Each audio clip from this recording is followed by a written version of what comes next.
No.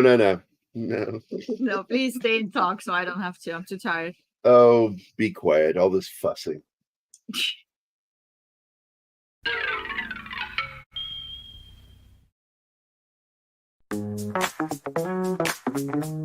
This is how it is today on Pop Culture Minefield.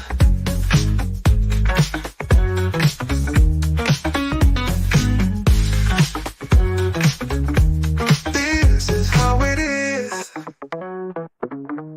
today.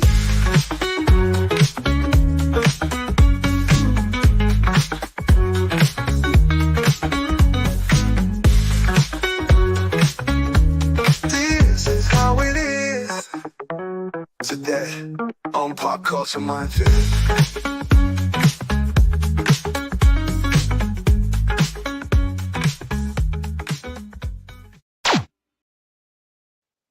Fuck it, it's another Monday. There, we're already demonetized. That was more than a minute. You'll be all right. Today we You're have getting exceedingly efficient at that. Invisible Mephisto. He's just I can see ashamed. his posters better now. His He didn't do his posters homework. are That's why he kick-ass. disappeared. No, it's Back to the Future and Star Wars and Pulp Fiction. Kick-Ass isn't in there. And Terminator 2 is right underneath Back to the Oh, Future. yeah, CT2. Mm-hmm. Yep. Yeah, that's it. All we're going to talk about is what's on Mephisto's wall now. That's what That's this show's it. about. Never Today's seen the show. poster with John Travolta in the sweatshirt that he had to put on after they cleaned That's up right. the car. You know, in fact, what was the original Pulp Fiction? I don't think there was anybody on it, was it? It was just Uma Thurman smoking a cigarette, laying down on a That bed. was it. Yeah. Yeah. Mm-hmm. I've never seen that one with all the characters in it and stuff. So, good morning from Anima and me. She's actually in my time zone, so there you go. Yeah. The first morning show. I have to say I prefer doing them at 5 p.m. instead of 10 a.m. And it's not a trick of photography. She is actually that tiny. Yes. Yeah. I'm right next to him. Everybody's tiny next to you, bro. Come on. You should swap places. No, somebody commented on the photo that Gerry put up on Twitter yesterday. Yeah, I think I can. They thought I was sitting behind Camera him. was on I'm the right whole next time. to him when we do a show. It's on Twitter. I'll go get it real quick. Because we got to meet Keith and Scott, and it was awesome. So, Mephisto is here. it looks like Mephisto is sticking with us for a little bit. That's cool. I like that. We were talking about your posters, bro. Never seen that Pulp Fiction poster with John Travolta in the sweatshirt yet before.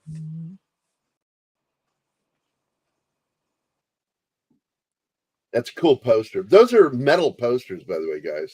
Yeah. Yeah. Yeah. I've seen those advertised. The I just mounts don't- for them on the wall are magnetic, right?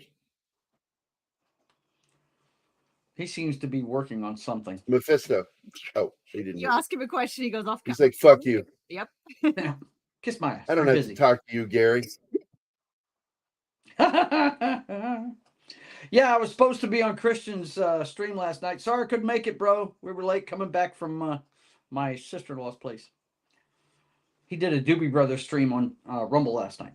So Yeah, I saw the notification for it, and I thought about jumping on, but I was hanging out with Anima, and she's like, don't go into the camera. Stay with me. I stayed with her out there in the living room. What's face? So many buttons. there he is. He's interacting now. I can't find the Yeah. photo. I was I just sitting saw it. down and I said, the camera was on the whole time, but I couldn't hear any feedback. And I was Yeah. like, what the hell? But my Yeah, we were talking to you, but you were ignoring us. I know, Yeah. of course. Fine. That's on a regular basis. No, they I have an indicator that says if a sound coming in and going out, and it was, but I couldn't hear anything. But there's jigamapokery buttons here that allows me to, if we're on a closed circuit, if I press a button, then we're on a closed circuit.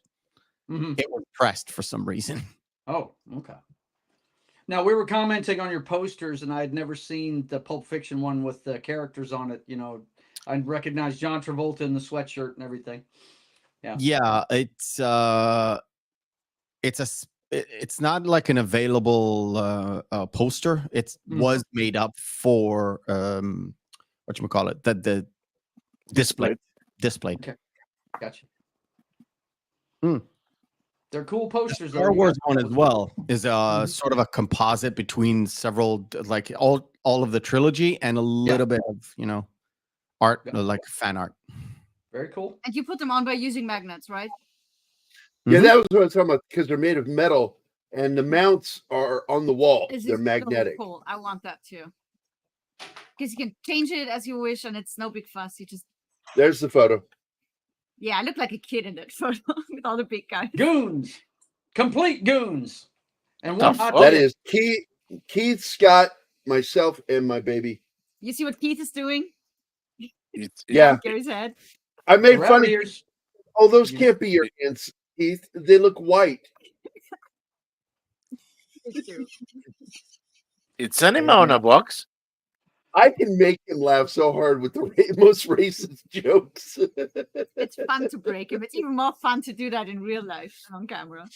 I'll just I say love it when he does the morning show. I love to come in and I love him try to say my name, and he keeps missing it.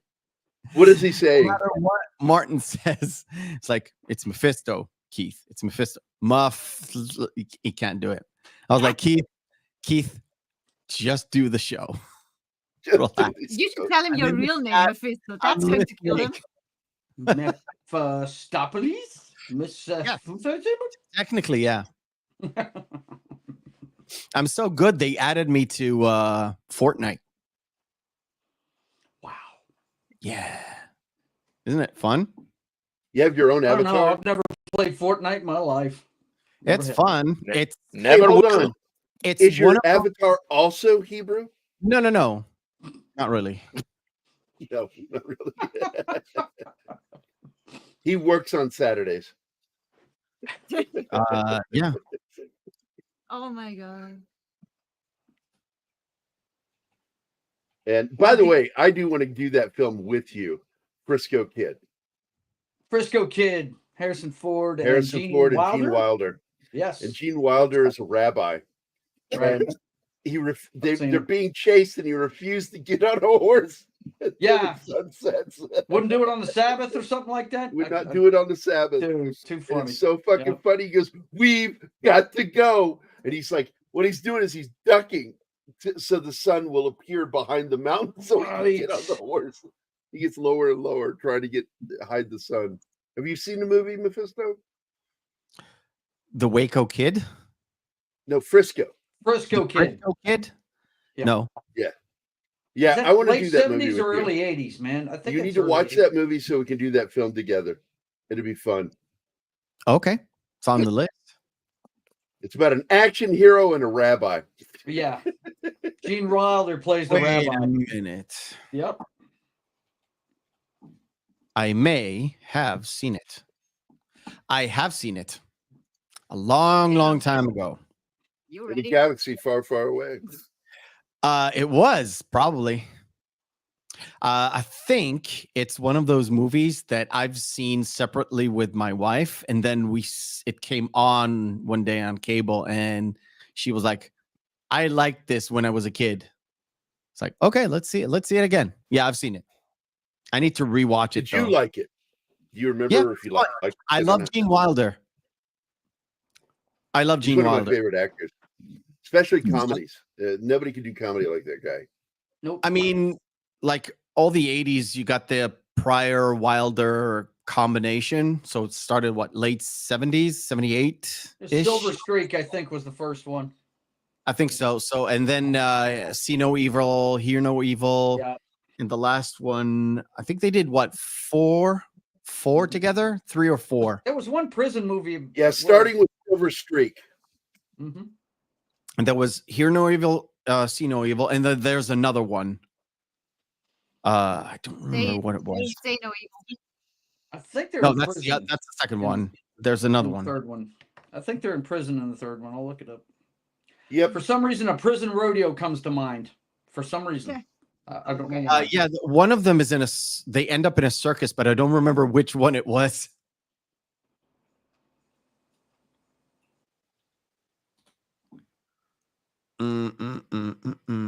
I apologize, guys.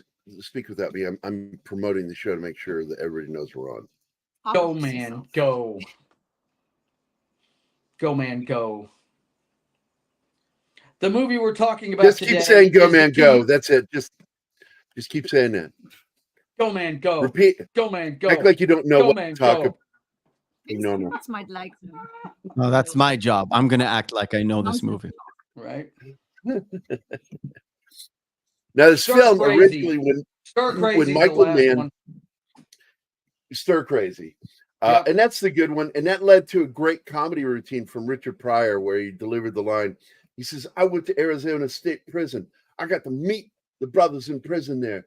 I got to hang out with them, live with them, and all I got to say is, thank God they got prisons."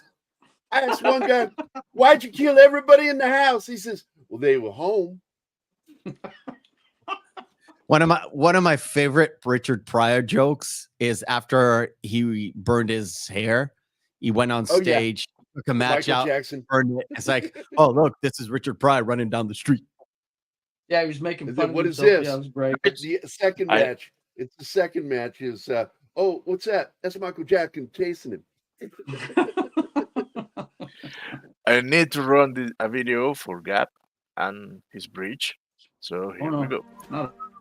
Everlight, protect Grog and the rest of our friends, wherever they are.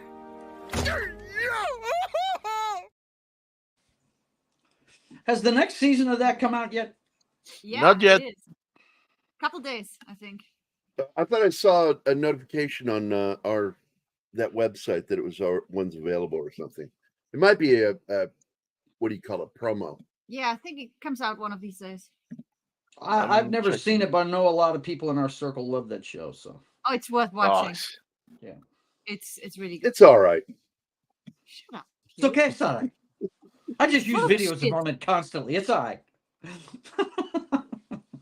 It's a rule of mine, Mephisto, that if everybody in the group says they really love it, I have to say it's okay. It's okay, Savan. It's all right. Okay, it's in 3 days.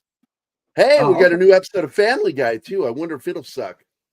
The last one sucked. I don't care New about episode of The anything Penguin. else. This Wednesday, we got Ancient Apocalypse on Netflix. I'm going to have some fun. I'm a big proponent of Graham. It's just great. That whole theory fascinates me to no end. Okay, they say we have new episodes available.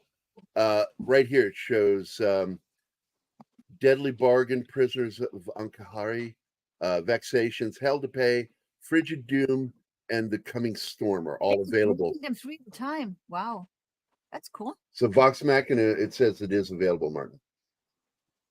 IMDb says October 17.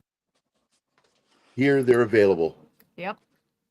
The first 3 dropped on October 3rd, and the next 3 on October 10th. They're dropping them 3 at a time on this page, which is nice. Yep. Because there's 12, Oh. so So we need to Definitely start forward. covering that after Halloween is over. hopefully with John, because he's the expert. And by the way, once again, this month for 80s Fright, it's 90s Fright for Nadia because she's a 90s kid. We are going to watch the third in the Evil Dead trilogy, Army of Darkness. Army of Darkness. So that should be My fun. stepson's favorite movie ever. Well, Primitive look, screwheads. it's not horror anymore. By the time we got to Army of Darkness, there's really they It's have comedy. what's referred to as horror elements in it, but they're not scary. Yeah, it's it's just- comedy. It's action comedy. Good, bad. I'm the one with the gun. I mean, great fucking lines. Come on. This is my boomstick. Primitive screwheads. Yes. S Smart's top of the line. That's right. Shop Smart. Shop S Smart. You got that. I fucking love that movie. Primitive screwheads. What a great line. Yep. Or were you born in a barn? Probably were with the rest of these. What do they call them? With the rest of these primitives. That's it. Rest of these primitives. And it's also a great film to promote Fangoria magazine and Starlog because they're in the back of the trunk. When he opens it up, there are 2 magazines in the back. Yep. So who's all here? I saw Penny. I saw Christian, of course, is here. Bonjour. Yeah. Bonjour, mon ami. Bonjour. Bonjour. Let's see. Country Shape Media. Hey, what's up? I remember this movie. Been a long while since I saw it. I love it. It's a classic, but it really needs to be remade, or we need to get Michael Mann's director's cut. One or the other. Yeah, because Is this it is available? a disjointed mess what they No. put out. That's- I would go with a remake. But Kinda boy, ha- what a cast it has, though. Wow. I was amazed. They should just make the director's cut available. I don't see why it's You're not. just nasty, Gap. You're just nasty. He's right, though. Probably. Oh my Allegedly. God! Allegedly. If somebody knows, it's you. Oh, fuck off, Martin. And hey, D-Bud's here and Penny. Good morning. So I went through everybody that's here. Yeah, I like that yours does that. You can do that. Mine doesn't do shit. I have what is this called? It's Because it's Apple, right? Yeah, Yeah. this is Apple. It's an it's an Apple. Apple NVIDIA product. Broadcast. I have NVIDIA Broadcast. It's only The Apple. most like NVIDIA has one thing. I have an option that I can have eyes always looking at the camera. Please don't. Please Oh don't. man, do that's this. Creepy as creepy. fuck. Because you don't blink. It's weird. Dutch Butters does it too. Dutch did it one time, and I said, "Yeah, it's freaky because you don't blink, and it's weird that you're always looking at me. Your eyes follow me everywhere I go." That is so creepy. Anima didn't like it. I hate it. All right, so at this point in the show, Stop that! It's silly. Very silly indeed. That's right. Get down to business. I don't know what Martin's doing. No, you're trying Whatever to, I want. trying to keep What- me out of business because I haven't seen the movie. I just wanted to have some fun. Now, Gerry, Martin is just hitting buttons. when you're What? done Go. there, tell me, am I wrong or this opening scene? When they're doing the credits, I thought I had tuned into the wrong movie. I thought I was watching Sorcerer with Roy Scheider, man, with those trucks coming It in. really has that kind of feel to it. It does, man. Yeah, and I love that Oh, movie. so- Yeah. Tom and I have talked about doing that movie. Mm-hmm. Sorcerer's great. But this dude. is a Yeah. German Okay, unit, and the ironic part of the film, actual Germans are playing Germans in this. Amazing. Yeah, so the German doesn't hurt your ears. when And you then all of a speak sudden they have an Irishman come in to play a German, Gabriel Byrne, who was in the movie we watched last night too. He was in Excalibur? Excalibur. He played Uther Pendragon. Yes, he was Uther. There's so many Boy, he characters. does. Wow, he doesn't even look like himself in that movie, man. He really doesn't. It's Does not until even he's look like himself. on the bed after the Duke is dead, and Mhm. he's himself in the bed with the helmet off and the quaif off. He's sitting there, and he's like, finally, he looks like Gabriel Byrne. Yeah. Mm-hmm. You can actually Yeah. tell it's him, but before that, it's like he's always got something on that makes him look Yeah. different. Mm-hmm. But I knew this was a German rig because that is how the caissons work on German half tracks. They layer them, one in front, one behind, one in front, one behind, one in front. Same thing with their tanks. Now this, I forgot where this takes place. Romania, right? Romania. Yeah. Yeah. It's actually, it's close to where Dracula took place. It's in Creepy Land. I was figuring to say. And one of the debates with this book and the film was that this was a different telling of what Dracula was, because this creature is a vampire, energy vampire, Yeah. Well. like Colin on What We Do in the Shadows. Yeah. But the amazing thing is this is a movie set. All of this is studio. They have a few shots in real locations, but once we get to the location, this is all in England. You're talking about inside the keep? Was this Inside the before keep the and outside the keep. rebate or Really? not? Okay. What's that? Oh, tax rebates? I don't know Yeah. if they had tax rebates back in the 80s. We didn't really start seeing those until the 90s. To shoot but on they location. They used to shoot a lot of stuff in England, like in Pine Woods and stuff, because it was it had the good audio for the studio, if I remember It had correctly. another thing. It had size. Elstree Yeah. Studios was one of the largest indoor studios ever made. Now there's one in Canada. It's been there since the 70s, but they use that a lot. In fact, when we were going to shoot City of Fire, we were partnered up with a film studio up in Canada to shoot to control some of the combat. We decided instead of trying to shoot some of the combat on location down in New Mexico, we were going to shoot in Canada and build an entire street. Where in Canada? Vancouver? No, it wasn't in Vancouver. It was in Canada proper. I forget. It's I can look it up for you, and I can tell you where it is, but not right now. It really doesn't matter. But yeah, And the cool part was Pine Woods. I'm just asking. What's that? If the interior shots of this, was it specifically Pinewood or a different studio? This was Pinewood, and I think Elstree got used too. They used two studios, I recall. And Jürgen is, of course, a German actor. He's just not good. He's not just an actor good at a German accent. He's actually German. And I love that guy. He's a really good fucking actor. I actually liked him as Duke Leto. Mm. Yes. But also he's one of my favorite parts in the awful Judge Dredd, in the Stallone Judge Dredd. Good in that too. He's very good. He also was in the film The Seventh Sign with Demi Moore, and he plays the returning Jesus Marimba. The second Jesus Marimba. Yes. And God, he was really good in that movie. That Of course, movie he's in Das Boot. on its own He's was in- not great. Well, Das Boot, yeah. Yeah. And he's in Air Force One. He's the guy that everything's pivoting around. That's the guy, Gary Oldman. He's the trying to get prisoner. out of jail. He's the Yep. prisoner, right? The Russian Mhm. or East German prisoner. According to IMDb, they shot in Wales a lot too. He's in the Da I'm Vinci assuming the Code. exteriors were shot there. Wales and then Shepperton All Studios. the non-set pieces that involve like road and stuff like that and forestry was shot in Wales. And I'm not going to try and pronounce the names there. Because Don't try to Scotland and Wales. Don't ever try to pronounce those names. Let somebody say it for you. Yeah, I don't want to break my tongue. A Welshman. I love this castle because they're not true cruciforms. It's like they're a T. Yeah. With a little curve on top. You find out why later.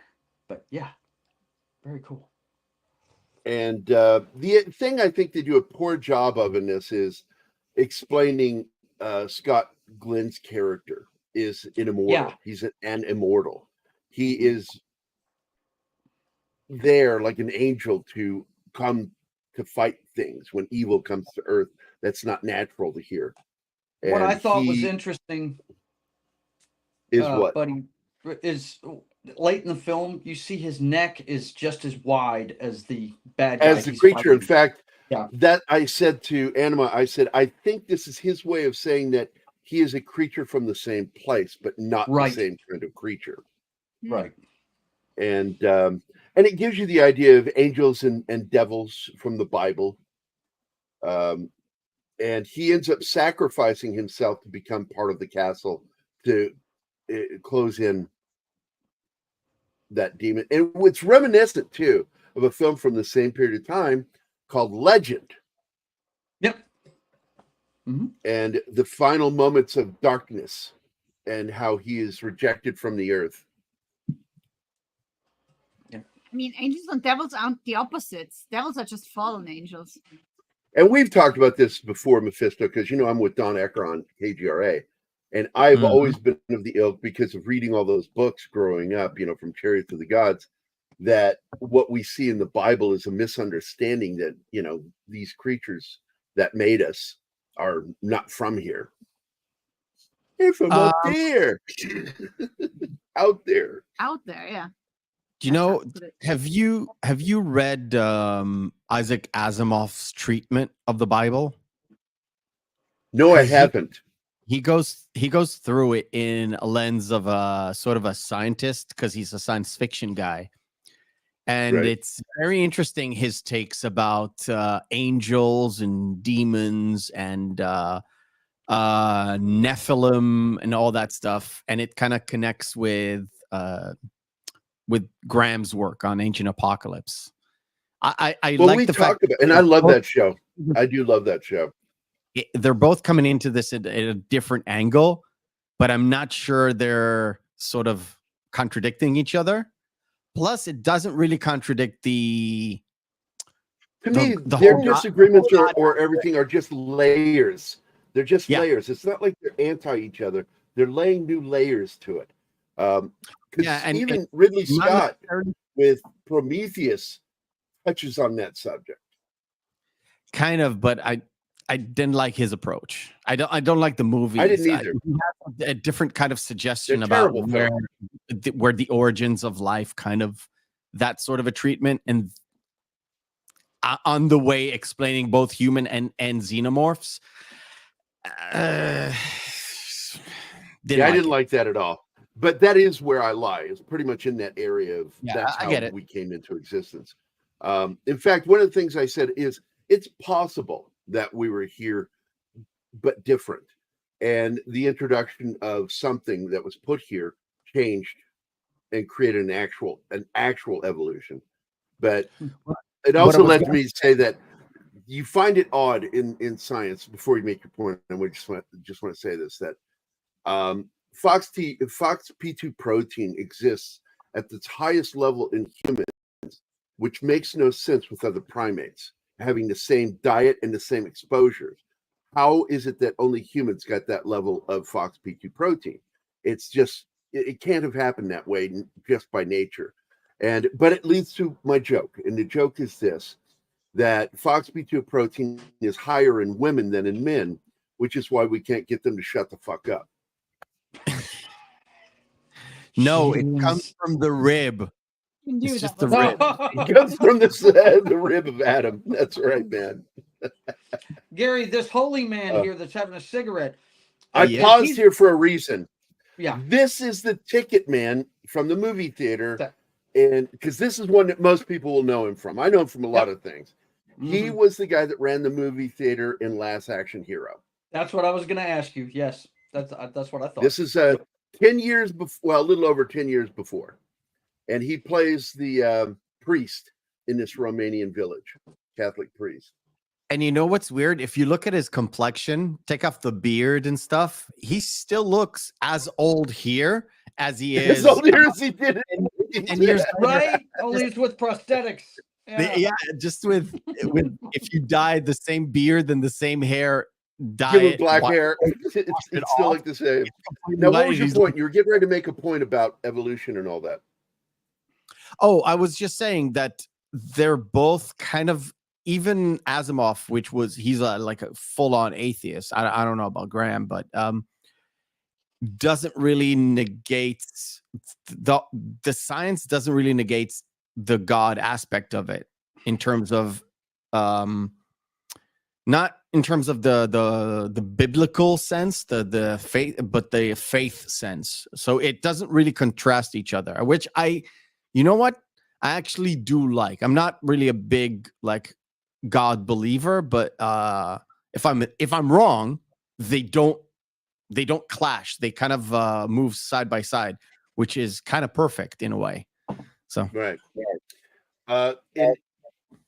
In my book, which Richard's drawn half of the book, we got to finish that book. I need to start a new campaign just for him, because I have this book called the Earth War series, and it begins with an incident on an island, and they find a pod that's hundreds of thousands if not even as much as 1,000,000 years old.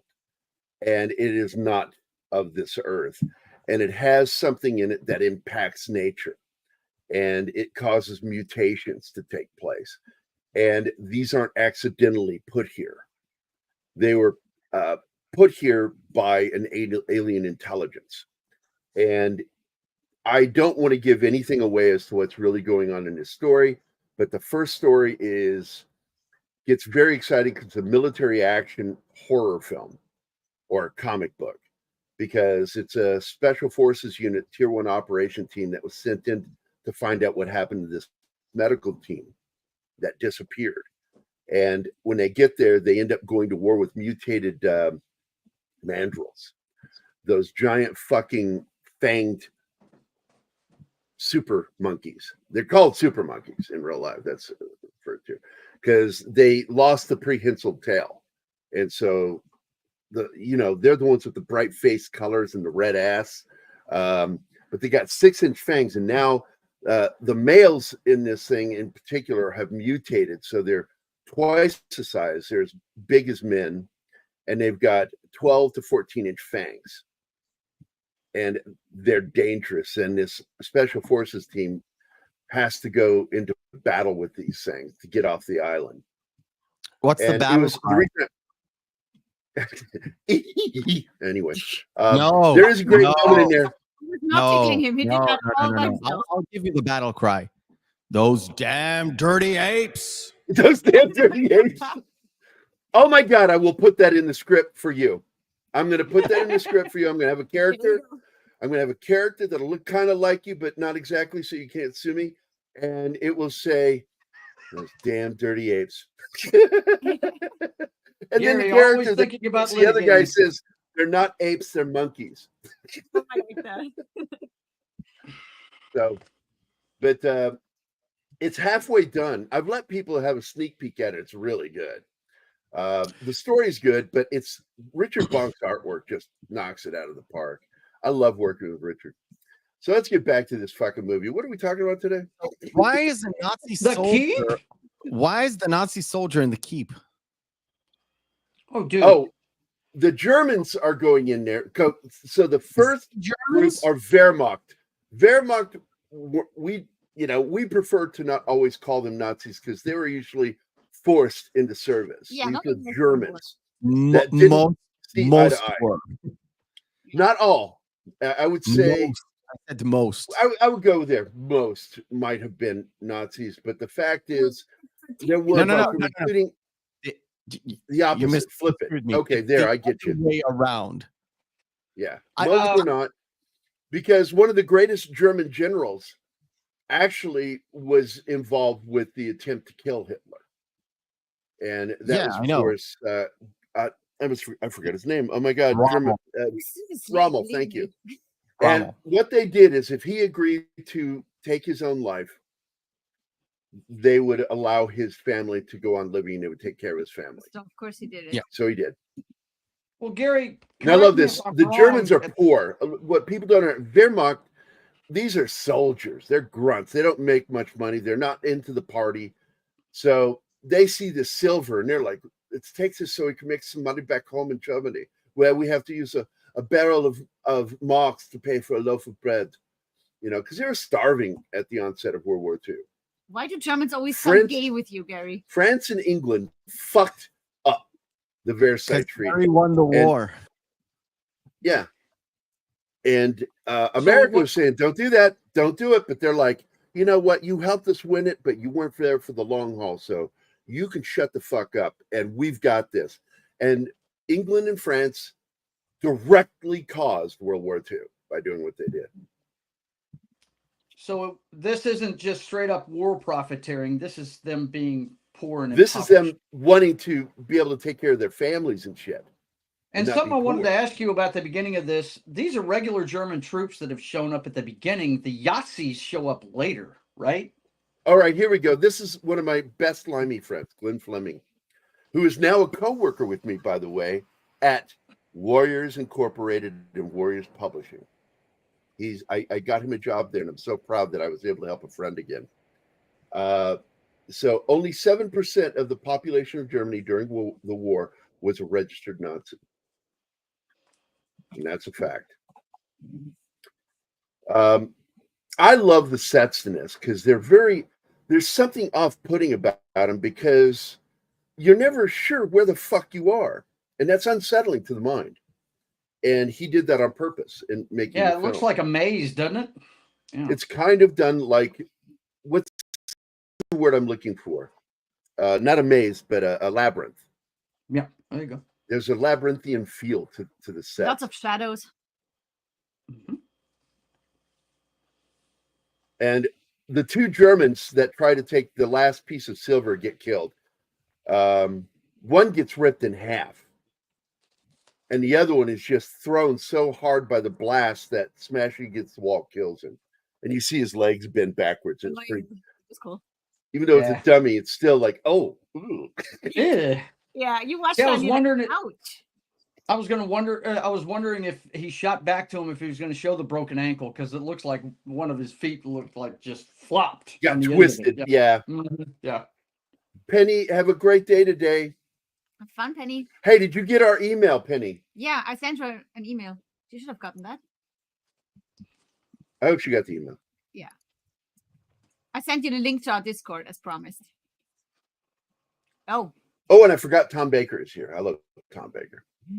He's not my Tom Baker, but he is our Tom Baker. My Tom Baker is Doctor Who. You commie. You're a commie. Call me You're from bastard. Venezuela, you son of a bitch. there we go. Yeah, I escaped that just to get you here.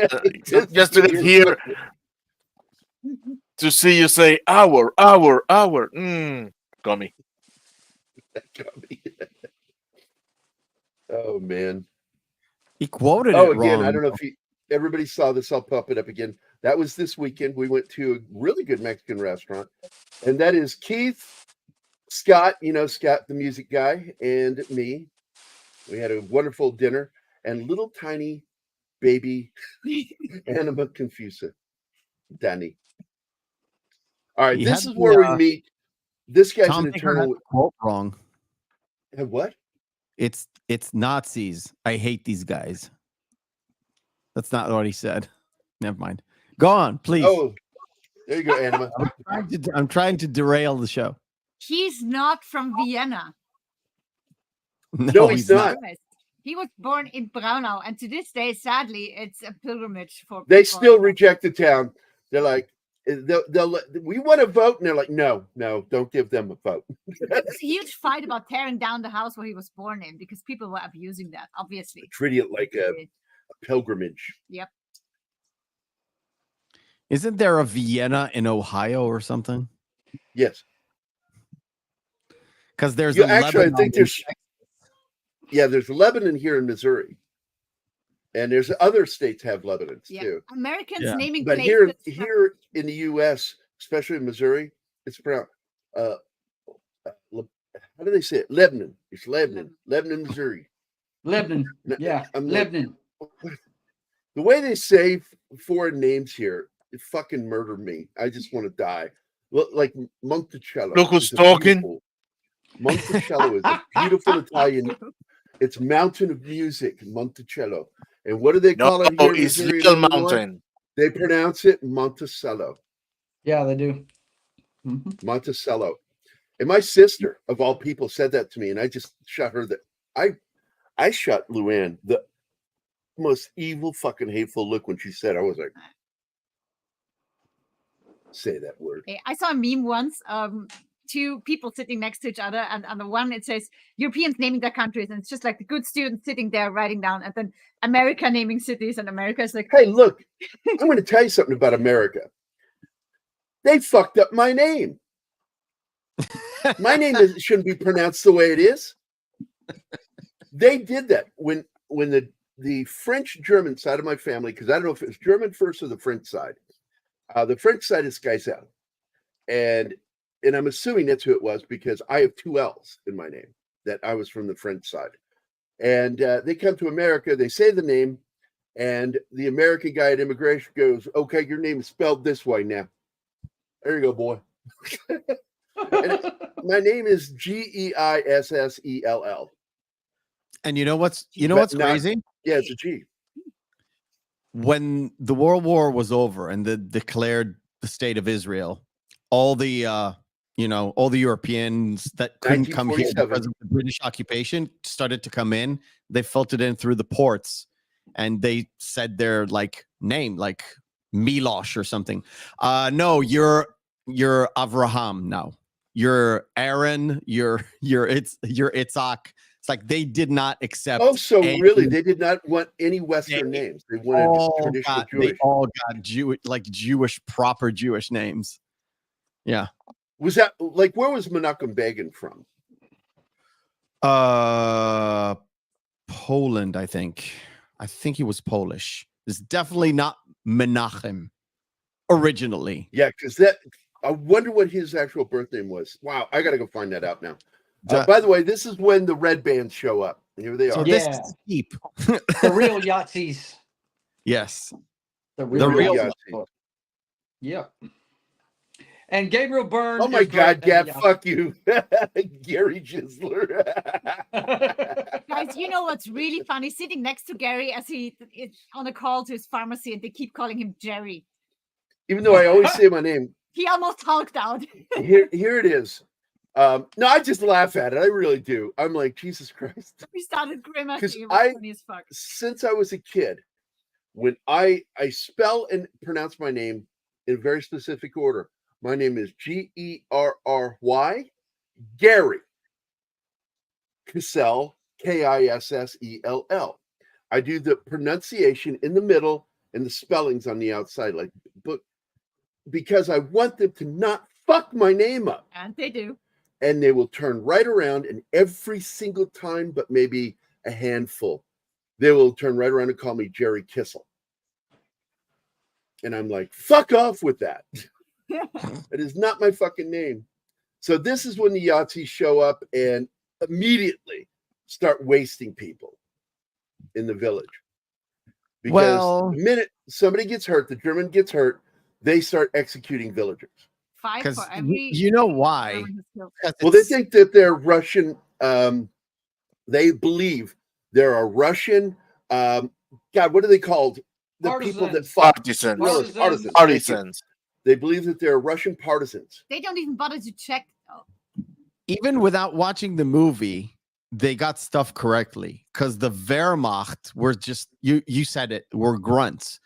But the SS and the Gestapo, which was the more elite units, were wearing the black uniform, not the gray. And they had the insignia, and they were as wearing well as the band around. So Just you to catch know up on they're what's going on. The guy that arrived with the first set of troops actually asked for a transfer, and Gabriel Byrne let him know in no uncertain terms, "You're not going anywhere. You're staying right here." When he got there, because and these he's two, taken over. and these two are at odds with each other all the way to the last act, and Gabriel Byrne's character murders him, shoots him in the back of the head, kills him because he's tired of his shit. You know, being a South German, liking the locals. How dare you? Right. So Jürgen Pankow is playing a Romanian or a Russian, and Gabriel Byrne, the Englishman, is playing a German. No, he's playing German. He's a German officer. He's just a German. He's not a Yahtzee. And so he's Wehrmacht. No. Oh, Jürgen Pankow is the Wehrmacht? Yeah, he's the Wehrmacht commander. Okay. And they are in a village, and they've been nice to the villagers, except for the only thing they did wrong is they tried to steal the silver crosses out of the building. They were told, don't remove them. They're there to protect the town from evil. And they don't the care. world from They evil. want the silver. But they want that silver because they're poor. They're poor fucking Germans. And so then the fucking Yahtzees show up, and then becomes the problem. And so he believes that the two Germans that were killed by Russian partisans. And so immediately he takes an offensive approach to the villagers.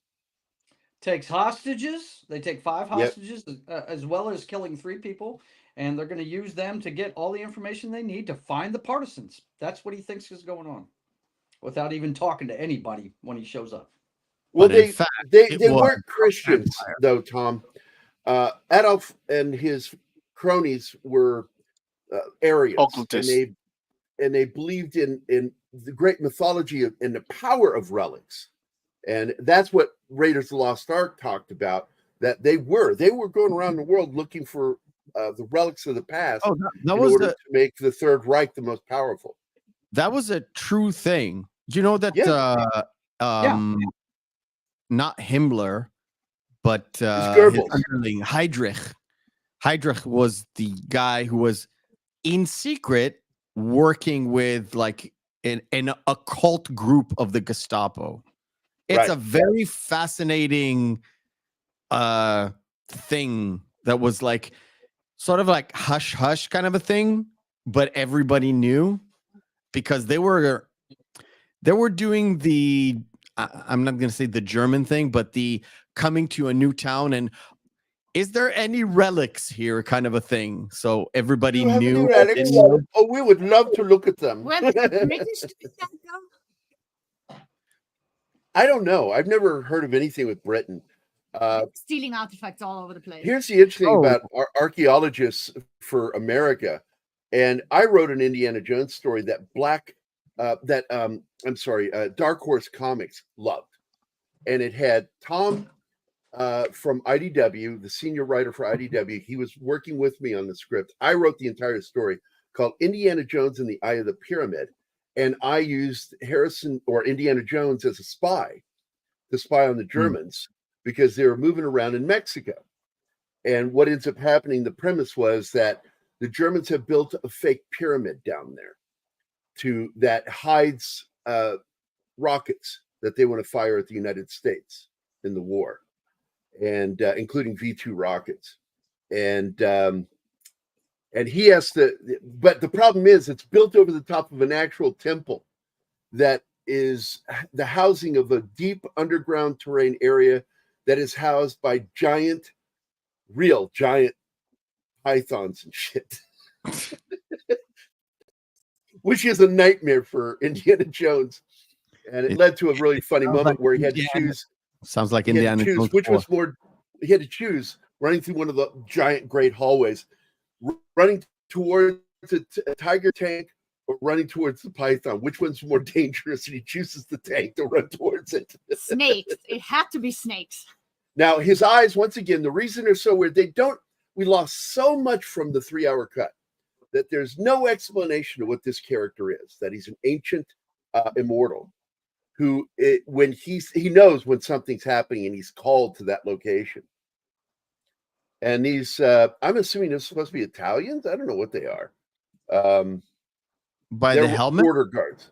It looks Italian to me. Where's the whole story situated? Romania, but I don't remember the Romanians wearing helmets like that. They tended to wear German helmets. Polish? Maybe. Could be. But they could wouldn't be be. in Romania. I don't know. No, I don't think they're Romanian. But anyway, so these are guards and they are terrified. Oh, there he is, Sir Ian McKellen. He was just like starting in his 40s at this point. Now he looks. He looks just like he does today. The makeup. They saw the future there. That's amazing. But Glenn, I don't recall the British looking for religious artifacts. You let me know because he's a good historian too. The British were looking for artifacts before the war. The early For the museum. Yeah, they wouldn't early step for the museum. Were very much grave robbing because they were controlling ever since the First World War. They were kind of controlling Egypt because they took it from the Ottoman Empire, kind of. And they were like, "Oh, goody!" There he is. He just confirming what you're talking. We already had them from the early 20s.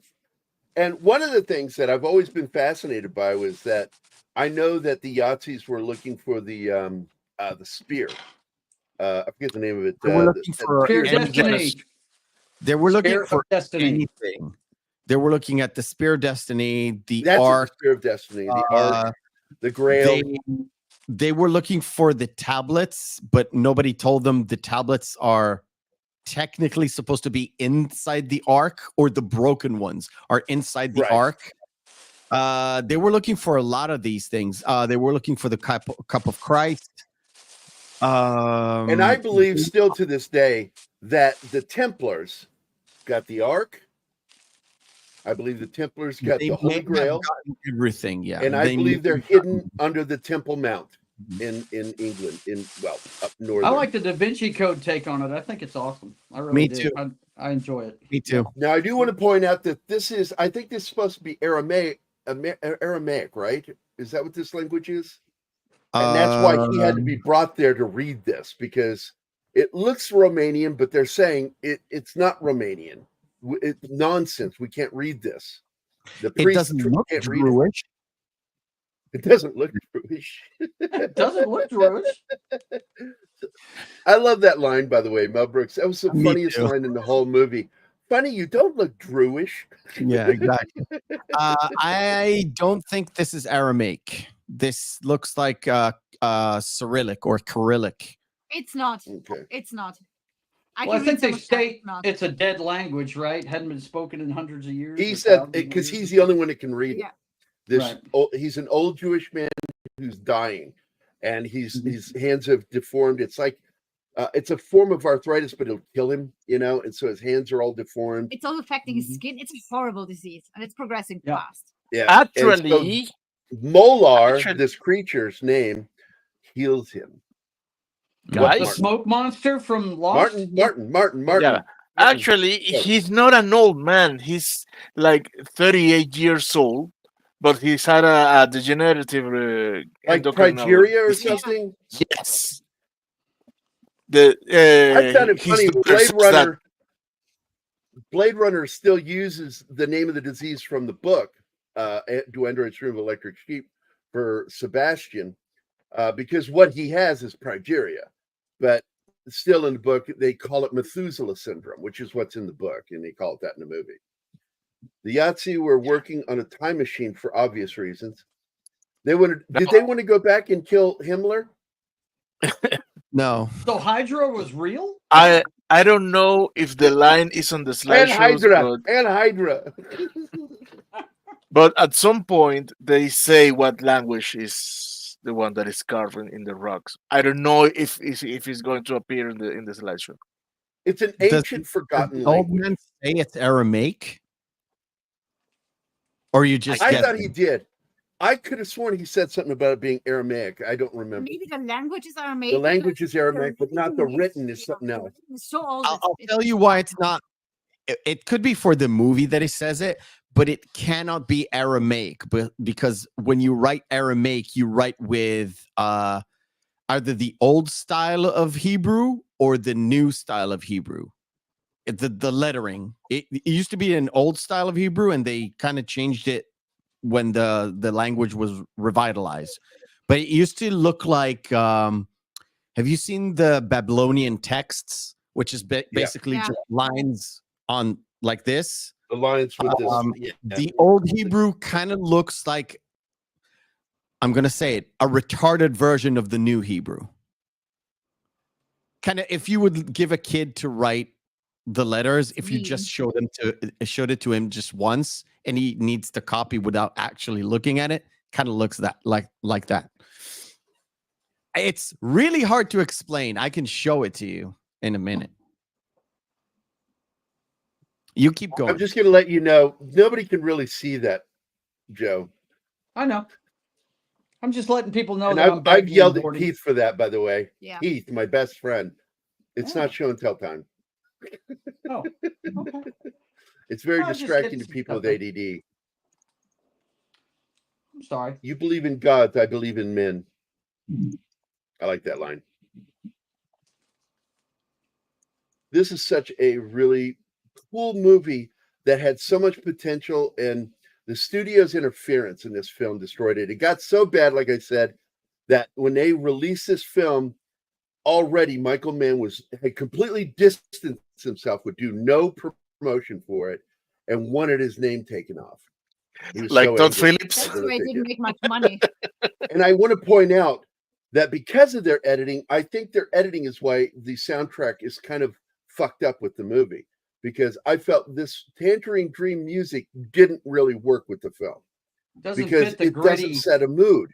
Yeah. Yeah, it's just sort of like it's atmosphere, but it doesn't tell you the mood. And one of the things that music is there for, the score of a music, is to help you feel the emotion of what's happening, to understand it better.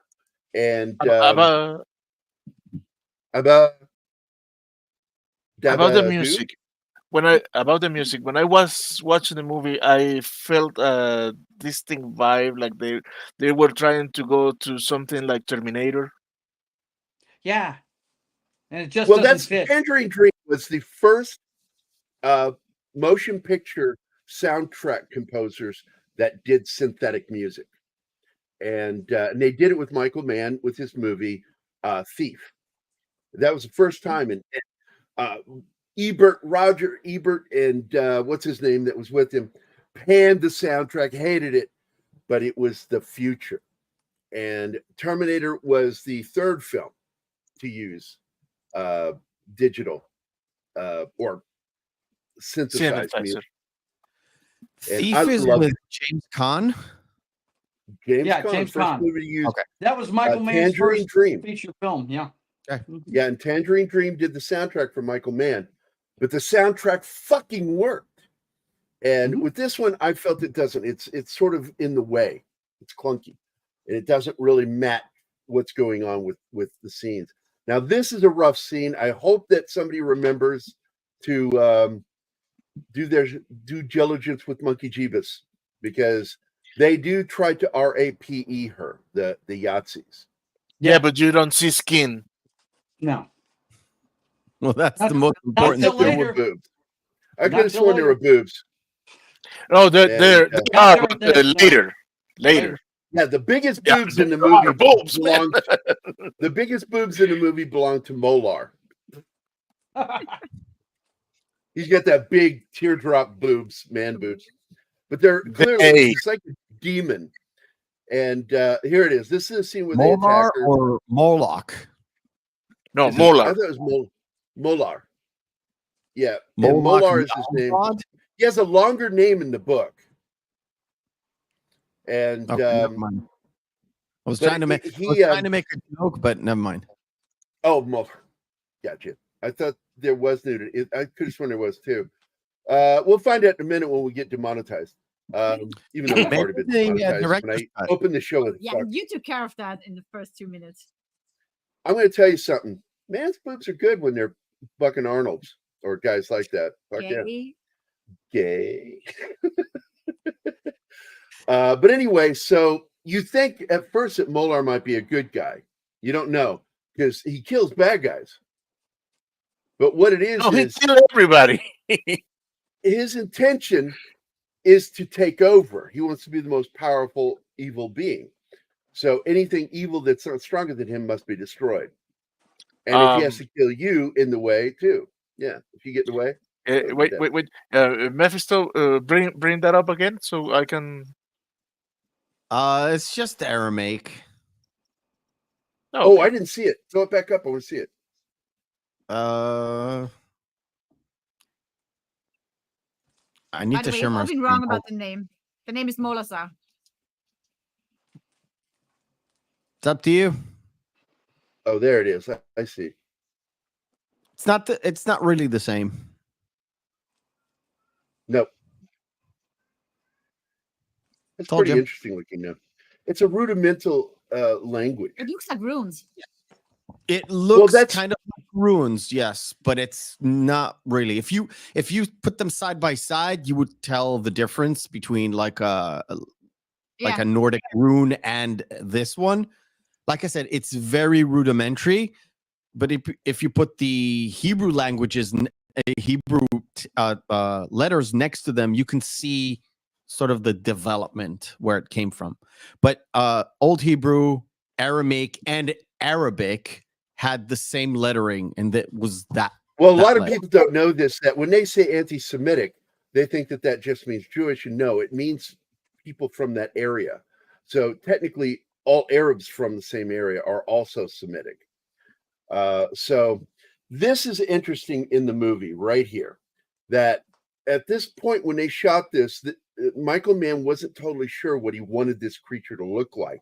He wanted something that was more, and this is cool, that the pores in the skin have the smoke coming out of it, so it looks like it's made of mist.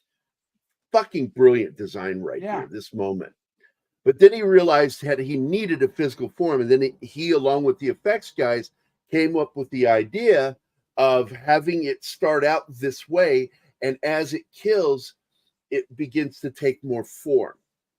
The more death around it, the more powerful and more almost humanoid it becomes. Kind of like the Because bad at guy first in he's- Hellraiser, yeah. Yeah, As he kills, because like he becomes starts out as solid. smoke with eyes, and then he becomes the skeletal system, and then he gets some skin, and then eventually you see his full form by the end of the film. Right and the now he's a makeup smoke is monster incredible. from Yeah, Lost. he's a smog monster from Lost. But that they pulled that off in the 80s was really fucking awesome. And I remember how impressed with the effects I was when this came out. I remember getting Fangoria and Starlog, because both magazines published by Starlog talked about this movie. Oh yeah, wasn't he on the cover, the monster from this? I Yes. think he was. And in fact, Fangoria, I think Cinefex magazine, Cinefex, the one published by Starlog that talked about how to do effects, did an article about some of the stuff they did in this. Pretty cool for the time. And this is where he heals him. He heals his body. And so he believes that he's a force or power for good. Good for him. I mean, He believes that he's going to destroy the Yahtzee. Yeah, because in fact he tried to trick the doctor into thinking that he's from oh my god, I don't have the word, of Say it in Spanish. Hebrew origin. Oh, of Hebrew origin. So he's basically saying that we are on the same side. I'm here to kill. Because he says our people. They are killing our people. Yeah. Mm-hmm. Yep. Now this is Wales again, not on the movie studio set, but this is out in the real woods.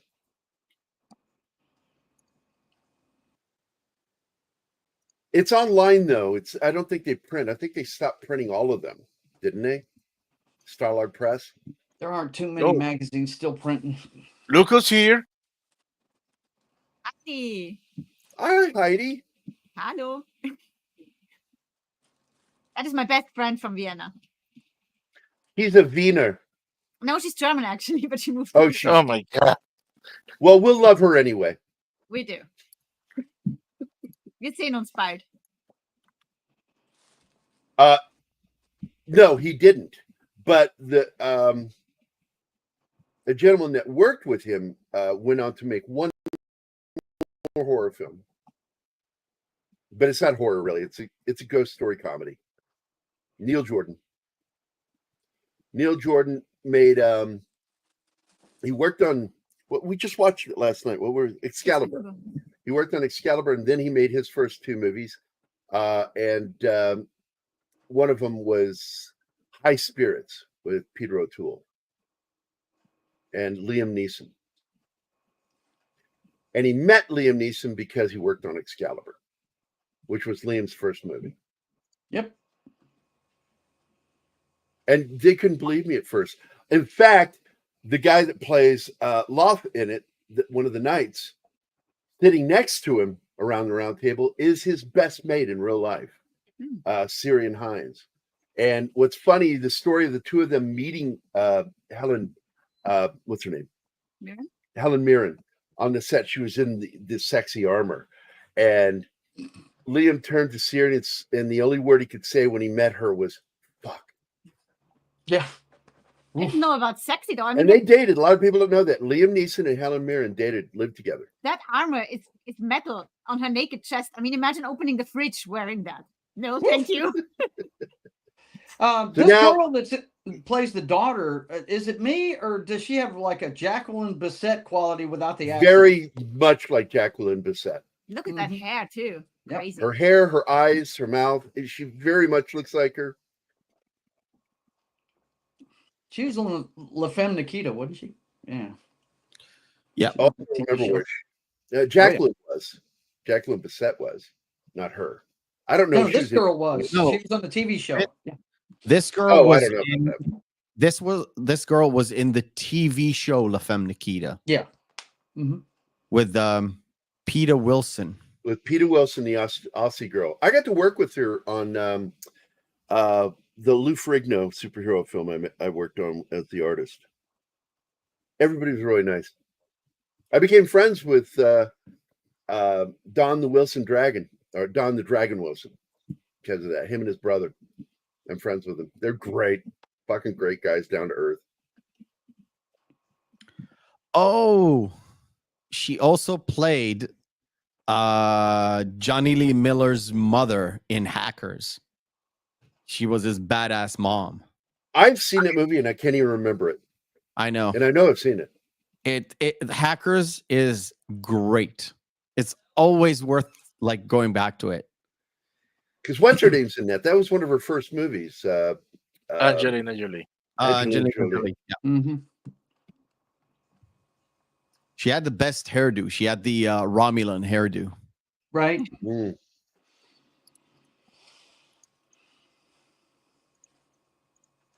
So at this time, he is now healed, but he still has white hair.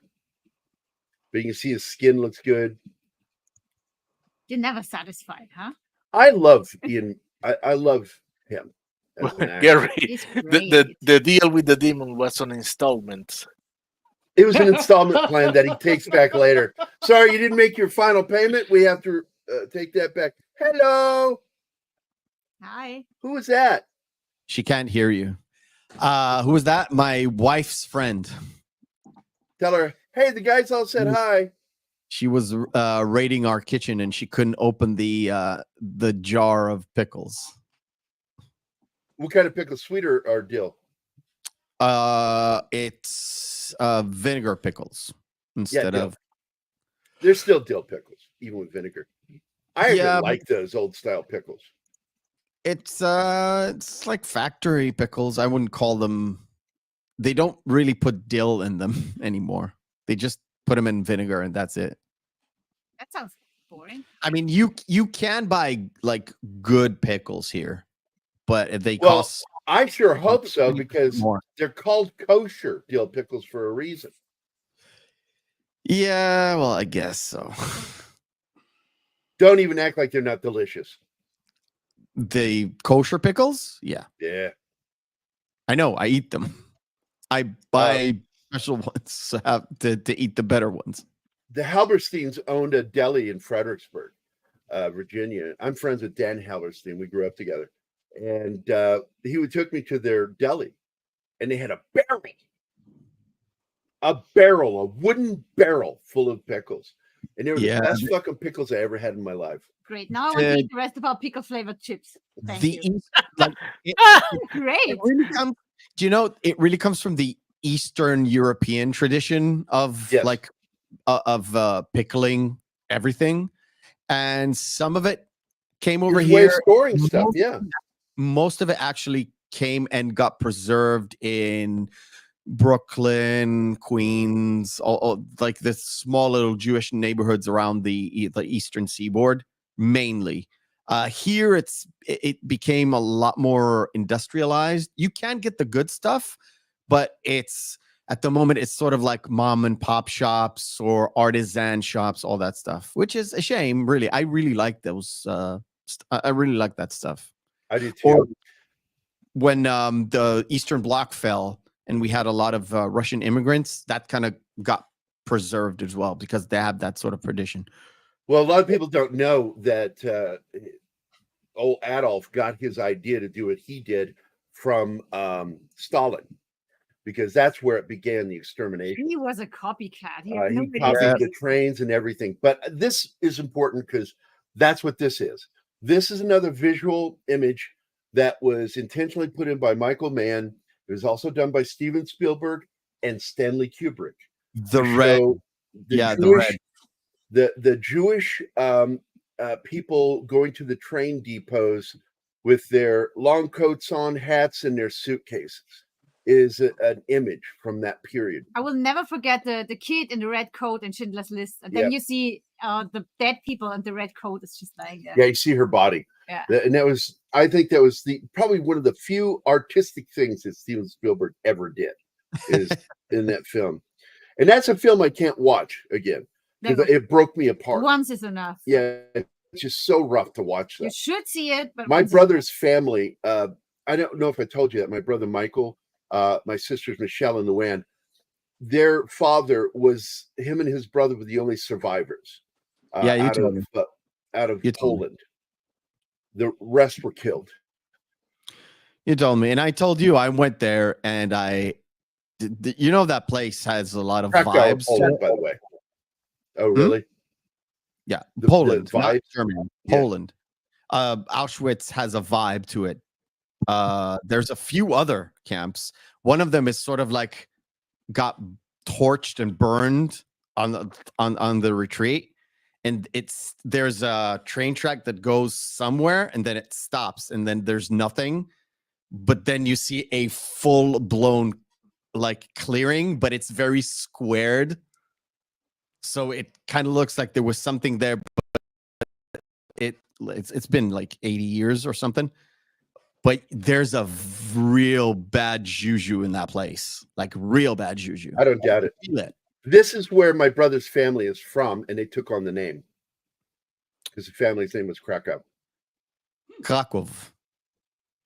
When you see a W, you pronounce it as V. It's an American thing. It's like in German. Yeah, in German they say Krakow. That's true. And once we started pronouncing it here, and my brother's original family name was Krakow, but he was adopted by the Abrams of New York. I've been there.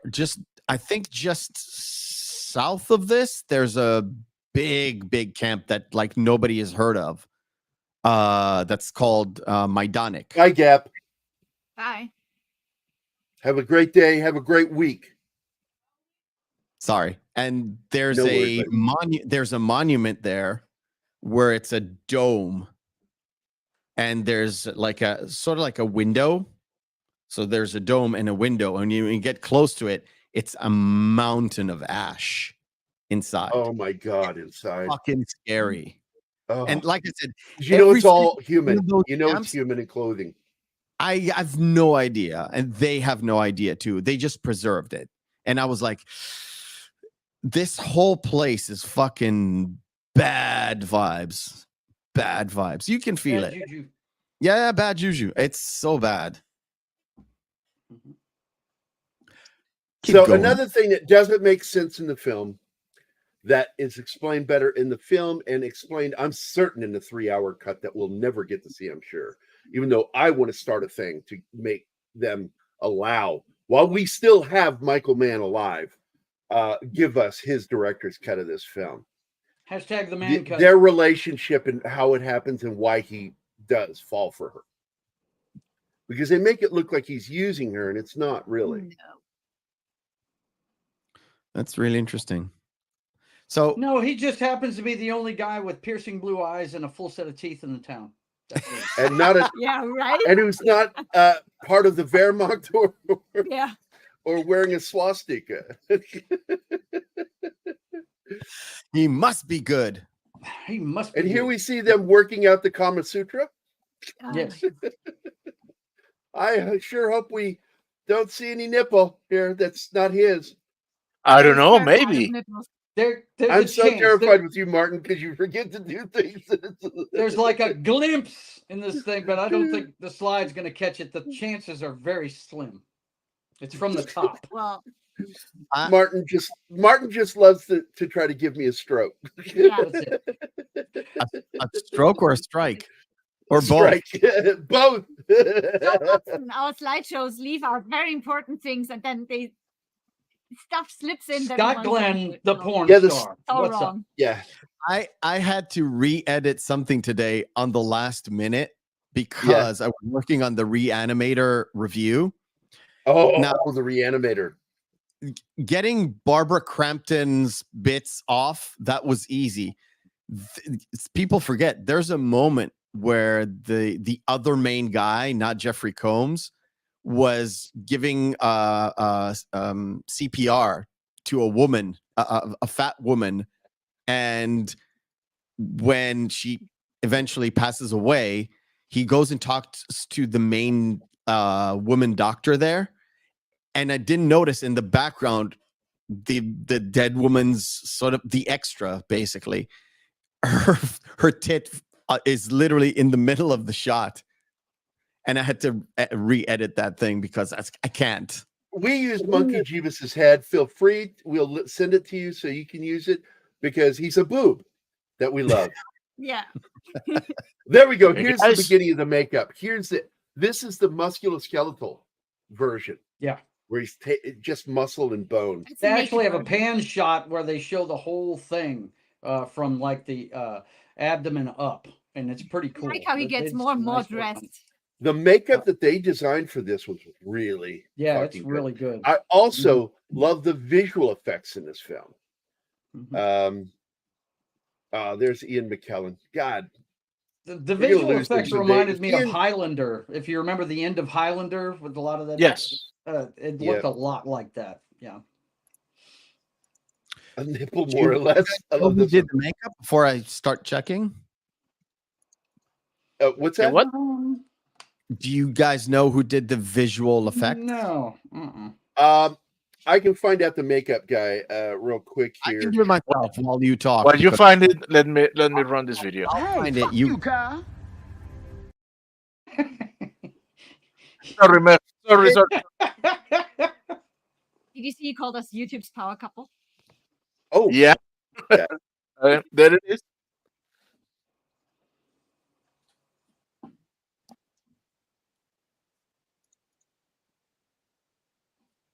Hey, what have you found about the makeup? I'm looking for it. You guys talk about the movie. Richard Mills was the makeup artist for this and Life Force. He also worked on Willow. Hmm. When Willow was Willow. You know what? You look at Ian McKellen's hands whenever he takes his youth away from him later on in the film. I can see the Life Force influence there. Yeah, for sure. His hands are really veiny looking and screwed up looking. Yeah. Now, Wally Vevers died during production. That was something I just remembered. He was the main supervisor for the visual effects, and he fucking had a massive coronary, like the Widowmaker, and just fucking died in the middle of shooting the effects for this. And I can't remember who they brought in to replace him, but it's in the making of documentary. Okay, so the Molasar was conceived by a guy called Enki Bilal, but the special effects Bilal, designer- another name for the devil, Bilal. Yeah. Lyle. Wasn't that bad? The special effects designer everything was designed by Nick Maley and Nick Alder, and they both previously worked on Alien and The Empire Strikes Back. There you go. So maybe they came out of ILM, but it doesn't really say. Well, a lot of people did. You know, the effects team that made Ghostbusters effects came out of Industrial Light and Magic. Yeah. They broke from it.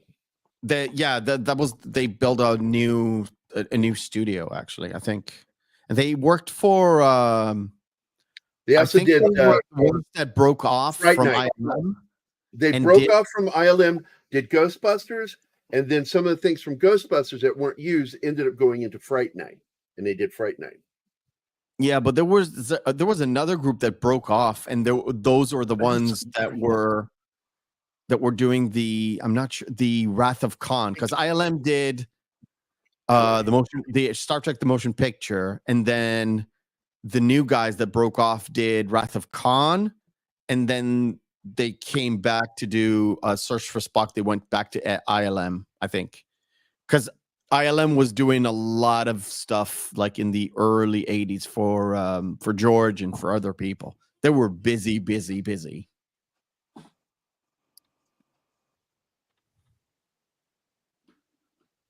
Oh, Scott Glenn was just sort of coming up. He was in the movie The Right Stuff. That's the film that discovered him.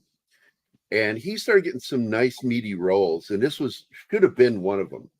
But the movie got screwed up and it got panned and it didn't make its money, which should teach Warner Brothers to shut the fuck up and let the director do his job. But it didn't. The studios still interfere to this day and they'll never stop because they're idiots.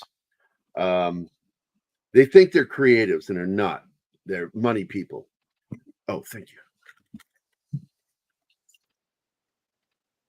Sorry. I have to stay drinking during the show. Otherwise, I get really dry talking. Oh, my God. I'm going to tell you something. This Rockstar Focus is amazing. It's zero sugar. It's really good. It tastes like almost like Mountain Dew, but it's got more of a lemon lime flavor to it. It's stronger. Citrus. is it me or does Gabriel Byrne have a Devo haircut in this movie? Well, he's got the typical German haircut, It looks like it's especially painted on. members of the party, that razored area right above the ears. Yeah, and all the gel. In I'm it. sorry. Oh, we lost Mephisto. It's sort of like them saying, sorry, we don't like to have hair above our ears. Danke. So, Glenn, I want to see the uncut directors. We all do. I do. Yeah, we all Glenn, do. you want to help me? Glenn, help me on this. I want to start a campaign pushing to get a director's cut of this and get the word out because we've got Michael Mann. He's still alive. And even though he disowned this film, I think he would like to see people wanting to see his vision of what this film is supposed to be. There she looks like Jacqueline Bisset. So She much. does, man. I love it. Even though it's 1941 Romania, she's got the big 80s hair. What's up? Yeah. Yes. That was the 80s for you. Yep. It all started there in Romania in the 40s. There it is. And his Trendsetting. eyes, you notice, aren't blue, they're purple. What? They're violet they? colored. Are Yeah. they? You're Well- colorblind. They're blue. You know, in the copy that I use, it looks more like whitish or It's very pale cyan. blue something.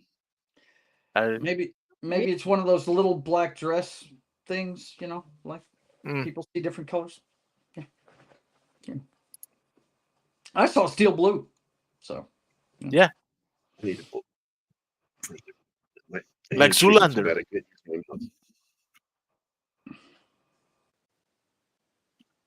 uh-oh. And here comes the guy from Indiana Jones. That tall, really like Yeah, long Wolfgar. pants German. Yeah. Wolfgar. Yeah. Wolfgar Buhl? B-U-H-L, I think is his last name. Yeah. He's also in Force 10 from Navarone. He's the German they flip off, Yep. which I thought was funny because my dad complained. Yes, he's British. He Daniel wouldn't Brühl. flip That's in the the one birdie. I think. He would have done this. Do you mean Daniel Brühl? Is that it? I think so. No, Daniel Bru is he's too young. He wasn't in Navarone. This guy is tall, really long-faced, square-jawed. That's more purple than it is blue. Well, the whole picture Nobody has a listens red to me, hue. and then I go get photographic evidence. Picture Go, is man. tinted red. Do That it. would make No. yours purple. It is this color. Go, Gerry. Go. If you have the picture, please, because as I said, I'm here it getting is. there. Ah, Well, let Be me do it. patient. okay. They're violet, almost purple, Yep, they are. very pale. I mean, This slideshow looks somewhat decent because I have to process each slide with AI because the copy looks horrible. We have an intelligent slideshow. Awesome. Oh, Mephisto's back. Yay, Mephisto's back. Yes. Welcome back. Yeah, there was a glitch in the matrix. Glitch in the matrix. Look out.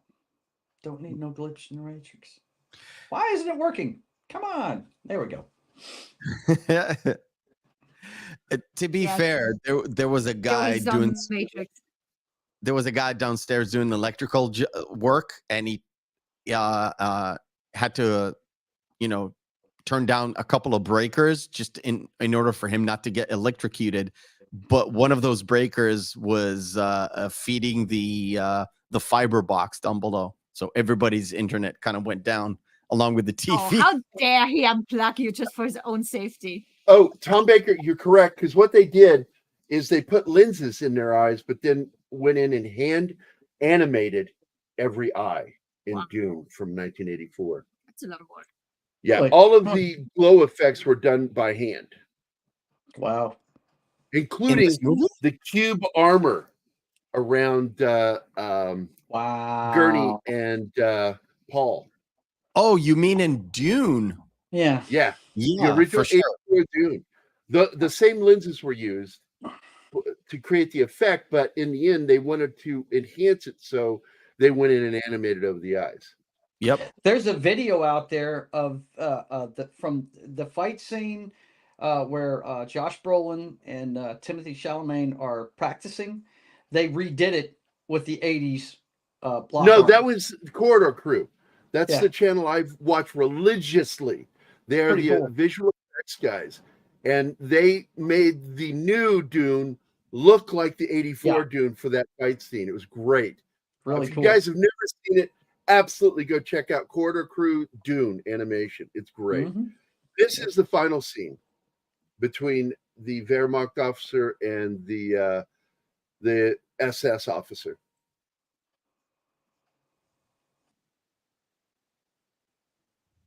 Kind of skipped over it, but the know that, Glenn. Thank immortal has been shot a bunch and knocked off a cliff. Oh man, So- just They they riddled empty a Schmeiser into him, even though it doesn't empty. It just keeps firing. They just stop, and you see the smoke trailing off from the barrel. It's like you would have had to done a couple of reloads for as many bullets just went into him. Hollywood and their machine guns.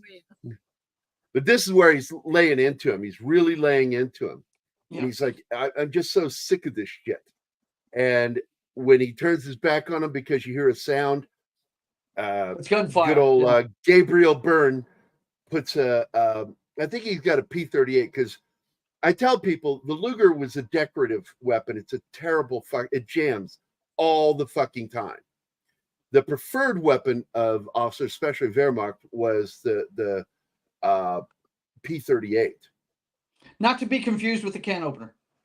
Yes. The Army can opener. Well, Yeah. Department of Defense. Oh, It's on my keychain. It's in one of these drawers here. I've Just about had mine everybody since that's I was been a in the kid. military's got one. Yeah. I've had mine since I was 16. My dad got it for me at Fort Sill when we went there to visit his old post. There he is. He's dead. He's very dead. much so. Yeah, they wrecked him. He wrecked him. Yeah, he shot him to death in the back several times. He made sure he was done. Oh, there we go. Tim's giving you some German. Yep, we all know your name, Tim. Everybody knows you do, Tim. And we all know what this means. By what name are you known? There are some who call me Tim. What up, Tim? We're almost at the end here. And he Yeah. wiped out every German. Melted all their shit too. The Tanks, creepy one is everything. the guy that died and becomes one with the wall. And all that's left of him is his human eyes. Yeah. Because they look alive. It's freaky. It is. I saw this in the theater. It just didn't get a wide release. And I was so lucky being in Northern Virginia because our area was one of the few that got to see it. It didn't even make half its budget. When did it come out? I mean, I know it was 83, but if it, 83, yeah. It was Yeah. shot in 82 and released in 83. And it had, but like, was it in the 1 fall? million Because budget. I'd have been in basic training when it came out if it was the fall. Yeah, it was $11 million budget. And not even half of it that it made. It's Yeah. sad. It's sad what happened to Look it. at this advertising. And I feel bad for Michael Mann that he never got to release his vision of this horror film. And I believe that we should fight for it, Glenn. I think we should set up a thing. Oh, and I love this. He holds up a crucifix or a cruciform and thinks he's going to stop this thing. And it does the classic vampire moment, of you've got to have faith. Yeah. That to work on me. It came out December 16th of 83. So I was still actually, I was in advanced training. An incredible Christmas movie. Right? Right? What's Christmas that movie. meme that you have about the vampire thing? Don't force your beliefs on me. Yeah. Where is it? It's not here. It's not in this one. That's funny. Oh, that sucks because I love that. I'll see if I can find it. Where the cross doesn't work because the vampire doesn't believe. It's Dracula, atheist vampire. Yeah. You got to believe. No, Dracula actually said it's Christopher Lee's Dracula. He says it's not that I have an aversion to your religious relics. It's just that I don't like you pushing your beliefs on me. Yeah. That's funny as fuck. Here it is. I found it. I'll add it. Yay. I took a classic hammer font to make this poster. There it is. I love it. That's awesome. Count Dracula, atheist vampire. Now, here pretty quick here, Ian McKellen has his what does God need with a starship moment. Yep. Right? Because he's been his help, he's been his minion. Right. And then when he sees what he's killed his own niece, Yeah. wants him to kill his own niece, and then he goes, wait a minute. What does God need with a starship? Oh, that's his daughter. That's his daughter. That's It's his daughter. Yeah. Yeah. Mm-hmm. Jesus kid. Yeah. Oh, Adrian Philip Missiano is here.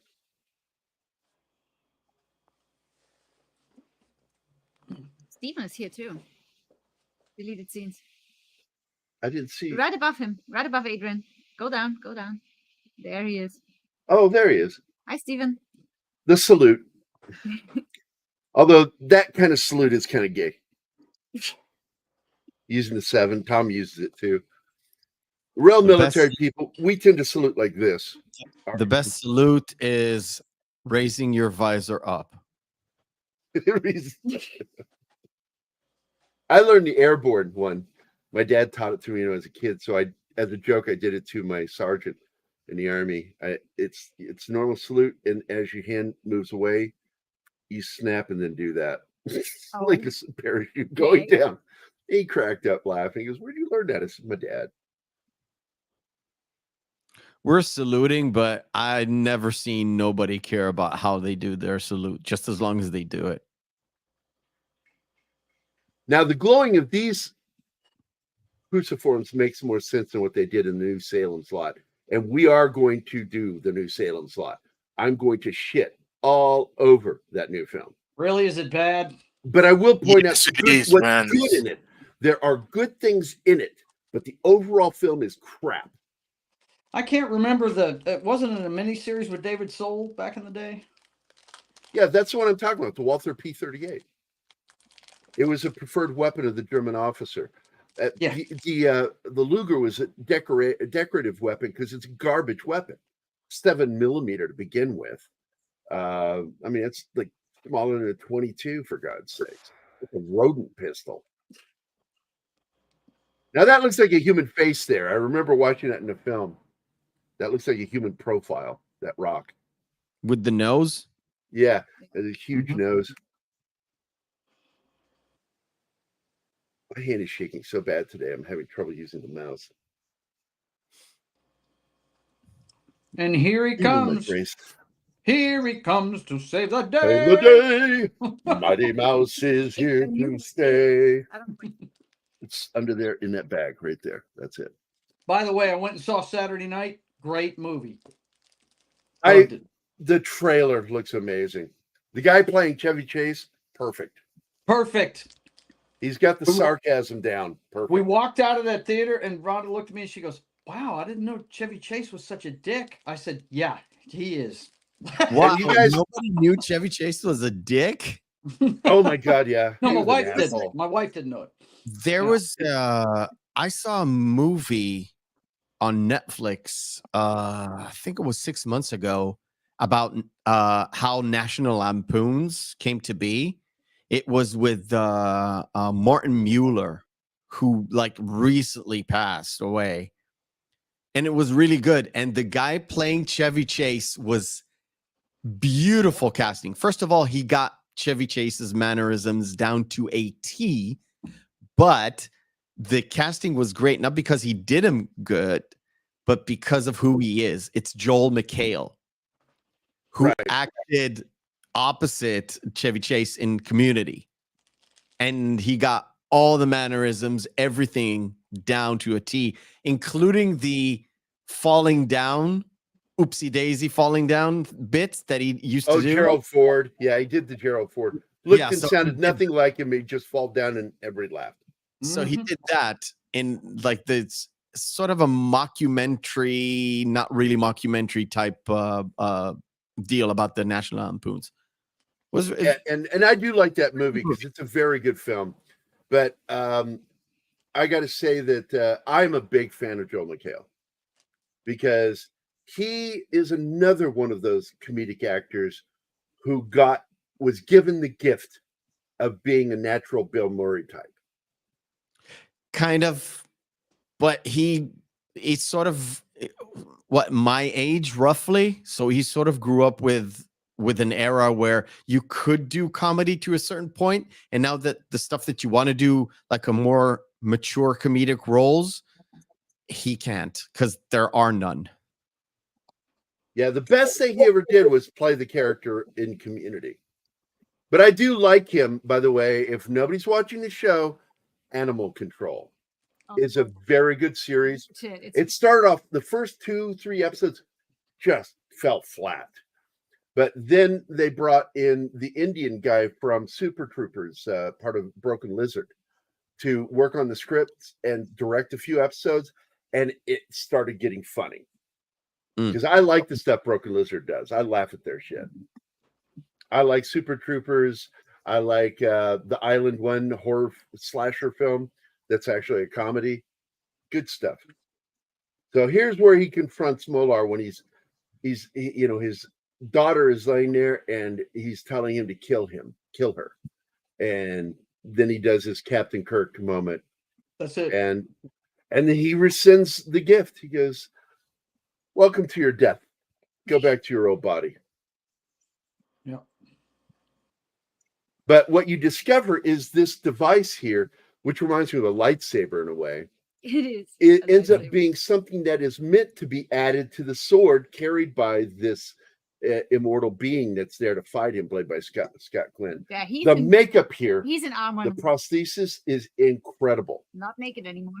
And this, by the way, I felt almost inspired the Cardassians. Yeah, I see that. The neck prosthesis they would add to Cardassians in Star Trek. Mm-hmm. Yeah, that wide thing. Even You Scott are Glenn- wrong. You are Ian McKellen's voice. Scott Glenn's characters got it too. Whenever they get it, he didn't have it earlier in the show, but when he does battle with this thing, Non-sound pass. that's it. That's it. Am I using this correctly? I say, old man. You shall not Look at pass. behind with this. Non-sound pass. Because they're on a bridge. A drawbridge. There you go. And now he goes back to sickly and old looking. Dying, I'd say. It's not just sick. His And time there's is almost something over. monolithic about him. This Molar creature. Mola-san. He looks like a monolith. because he's very square shaped and rock like. It's a bit of a change because he started off pretty He was like a a smoke monster. Smoky, Vaporous. muscle. no, that like a stripped down what you see when you strip down the skin and most of the meat and Yeah, you see it's muscles and tendons and stuff. Yeah, that's the musculoskeletal costume. The makeup in this for last minute stuff is fucking incredible. Because, like I said, Michael Mann thought about him just being the smoke creature the whole movie. And there's There we that go. He's put the sparkling two shit coming artifacts in. together. Kills the more he Look out. manifests. I like that. Highlander. There can be only one. Of course, Highlander. My name is Juan Sanchez Ramirez. Well, whatever the rest of it is. From Scotland. Villalobos. I'm a Spaniard from Villalobos Scotland. My poor ears. I'm with you, Martin. We suffer together. You are made to suffer. Is your lot in Hit life? me again. It's on camera. I'm within slapping distance to this jerk now, and it's great. She smacks the shit out of me, and I Yep. enjoy it. I, it's like she caught me waiting Oh, yeah. because I'm doing things just to get hit by her. Yeah. Here In at case Pop you decide Culture like this- Minefield, we do not endorse, encourage, or anything positively about Spousal domestic abuse, violence. But we do say we understand it. Sam Kinison, 1987. He said that. That cracked me up. He said, let me remember the line. He said, now I'm not saying that I condone spousal abuse. What I'm saying is I understand it. Because I was married for 2 effing years. Information Man Show. What's up? Good morning. because Gary, sometimes you have to smack a bitch. Whoa! Is Wayne Brady going to have to smack a bitch? I thought that was one of the funniest skits he ever did. It was, man. It Because was. he didn't. A lot of people don't understand that was I just forgot his name, the black comedian from the 60s, Dick Gregory, that said that, not Chappelle, because Chappelle was friends with him. Right. So that's why that whole skit was made, was to let him know we don't agree with that. And it was funny as fuck. Yeah. You know, that whole skit works because it's Wayne Brady. Yes. He would never talk like that, right? Yeah. He wouldn't. He's Mr. Clean. He's Mr. Clean. That's why it works. That's why Chappelle is a genius. Yeah. By the way, I love this. Again, this scene reminds me of the end of Ridley Scott's movie with Darkness. I just forgot the name of it. I said it earlier. Legend. Thank you. Yeah.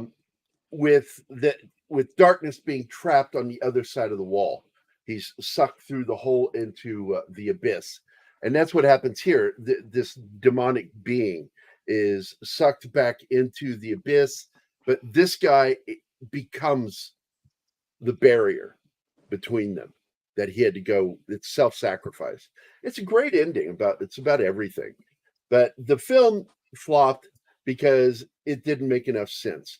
I happen to have read the book, so the story, I was able to understand and follow the story of the film better, and I still want the 3-hour cut that he made, that the studio butchered to make this.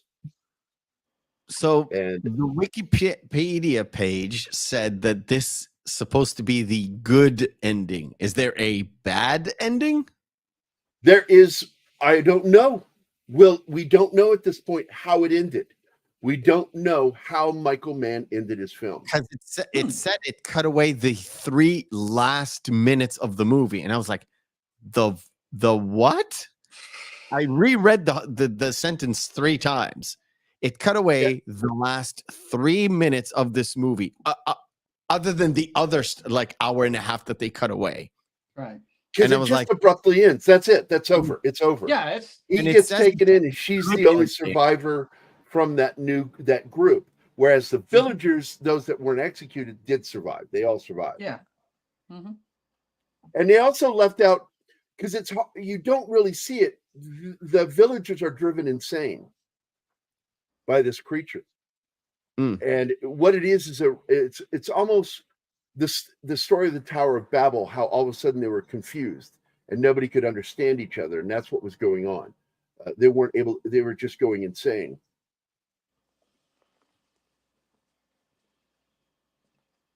So it just abruptly ends?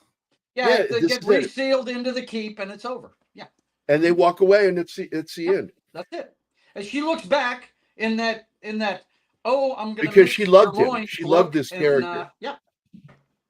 According to IMDb, Paramount Pictures refused to pay for the big special effects showdown that Michael Mann had envisioned, hence the current movie's slightly muted ending. So money There you again. There you go. Yep.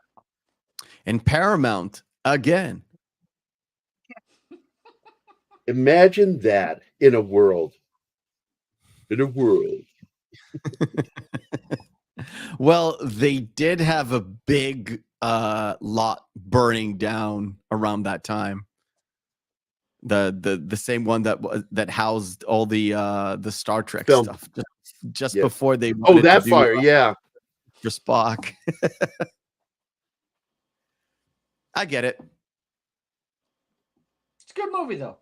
I mean, it's. I still obviously like chopped to this movie. shit. I It's like it. obviously chopped to shit though.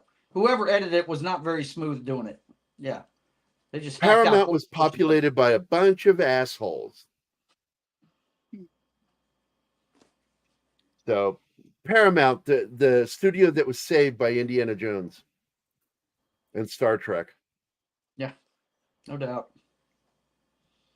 So let's get through this because we can wrap up. Let me get to the brand. Where's my mirror? Nothing here. I don't think you've used it on Military Monday yet Oh, because we you- didn't do a show last Monday. That's why it's not here yet. Oh, that makes me sad. Oh, we I'm had to sad. postpone. I wouldn't have been able to What? do it. Oh, well, Don't I'm be making- sad, Gerry. Don't be sad. Okay. Oh, in the United States, Mephisto in the 80s, 70s, and 80s, we actually, starting back in the late 60s, we had a show called Romper Room. And at the end of every episode, There's your mirror. the teacher, oh, you put it in, thank you. The You need to go to teacher the- would hold up a mirror between her and the camera, and they would zero in on her, and she'd say the names of little boys and girls' names in the audience watching the show. They're just Bobby, and there's Timmy, and it's kind of gay, but it's It's funny, very gay. and it's very, I don't know. So I was like, I decided I wanted to start doing that on our shows again, because I started doing it right at the beginning when we started thinking our audience. I said, this is like the ending of Romper Room. And the end of the Romper Room goes like this. Romper, stomper, romper do, tell me who. And then suddenly the camera would zero in on her, and it would be like this. You need Oh, the bubble set. there we go. Gary. And she'd be looking out the mirror at the TV audience, and she'd go, I see Christian DeLorme. I see Country Shape Media. I see Gap After Dark. I see Penny. I see D. Bud Martin. I see Tom Baker. I see a limey prick named Glenn Fleming. I see Heidi Marks. I see another asshole named FKHC 2005, also known as Tim. I see Adrian Philip Missiano. I see Deleted Scenes, who looks like an old lesbian, and Information Man Show. And that's it. Oh man. Don't be so mean And to him, Gerry. Don't be I so love mean. I love our audience so fucking much. They're the best. Yeah. They're the best. They got great senses of humor, so I know that shit doesn't bug them. They find that shit funny. Let me see if there's any comments. How does Gerry remember that rhyme? Because I was a lonely child. I was the baby of 7 children, and we lived in a period called the latchkey period, which meant you were your own guardian. That's right. So I watched a lot of television. That was my babysitter. That's Gerry why is just an it's one of idiot our savant when it opening comes to scenes. crazy trivia. Yeah. No doubt. Yeah, same to you, Glenn. I love you, man. I love that what you just said there. Yeah. But Gerry, you put that in one of our opening themes. YouTube was our babysitter. I think Yeah. TGIF. Oh, it's on TGIF. Television was our There you babysitter. go. And morality transmitter, you know, or morals learned by transmitter. Because like Star Trek and all that shit, that's where we learned our lessons. And that's why I have that poster for years. Is everything I needed to learn. Because in America, there was a poster that said, everything I needed to learn, I learned in kindergarten. But then some Star Trek fan put out a different poster that says, everything I ever needed to learn for life, I learned from Star Trek. And it's so weird because everybody that says, like STD went too political. And I was like, have you seen the original show? Have you seen TNG? TNG was the best, and I'll tell you why. Because it had, but they did it correct. They all did it the right. political messaging of all the stuff that you would consider left-leaning stuff, but it was hidden in something we like to call good writing, metaphors, imagery, conjecture, stuff that you're like, oh, this is this, but if you think about it, it could be this. And the moral of the story is you need to make your own moral choice. And the only thing that guides the Enterprise crew is basically the Prime Directive. So it means non-involvement, individualism, you do you, we do us kind of a thing. And I was like, that's left-leaning, but not really left-leaning kind of a thing. But yeah, one of my sort of favorite episodes to point to people. I'm really bad with names, but it's about them getting to a planet where the people are not really non-binary, but they're non-binary. Oh yeah, Riker falls in love. Riker falls in love with it's a girl named Soren. It's an androgynous society. They're all androgynous, but they're by choice androgynous.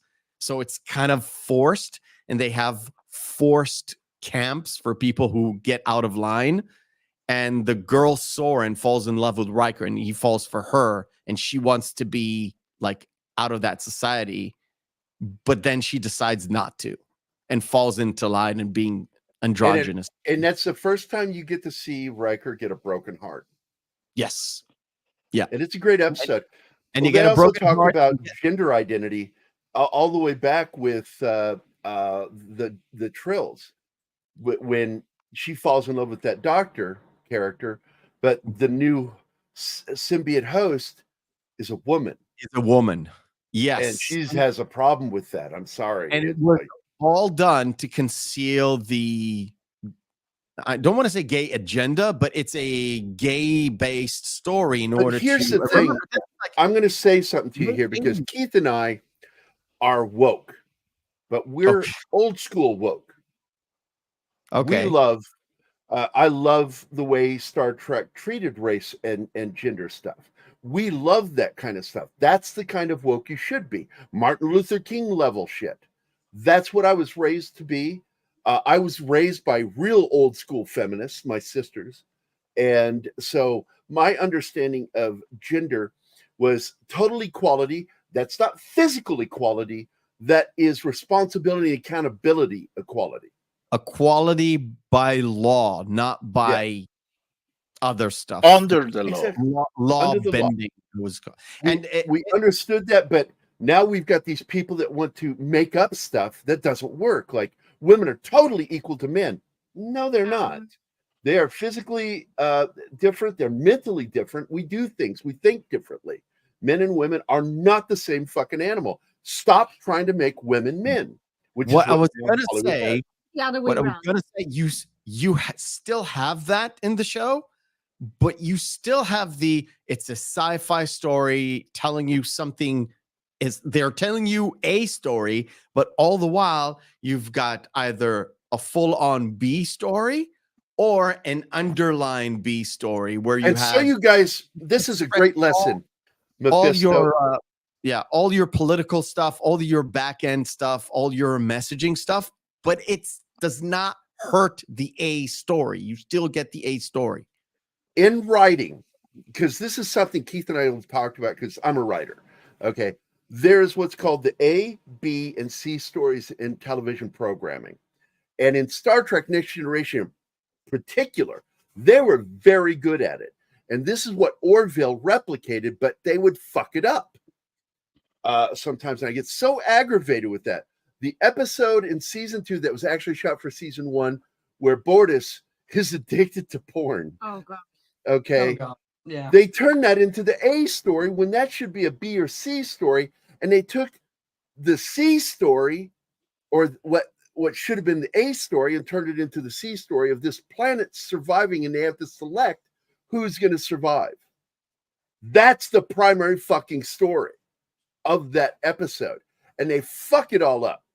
And I got so aggravated watching that, because that's Seth MacFarlane thinking he's a good writer because he loves and understands Star Trek, showing he didn't really quite understand writing and how it works. He has good ideas, but he's not a good writer. No.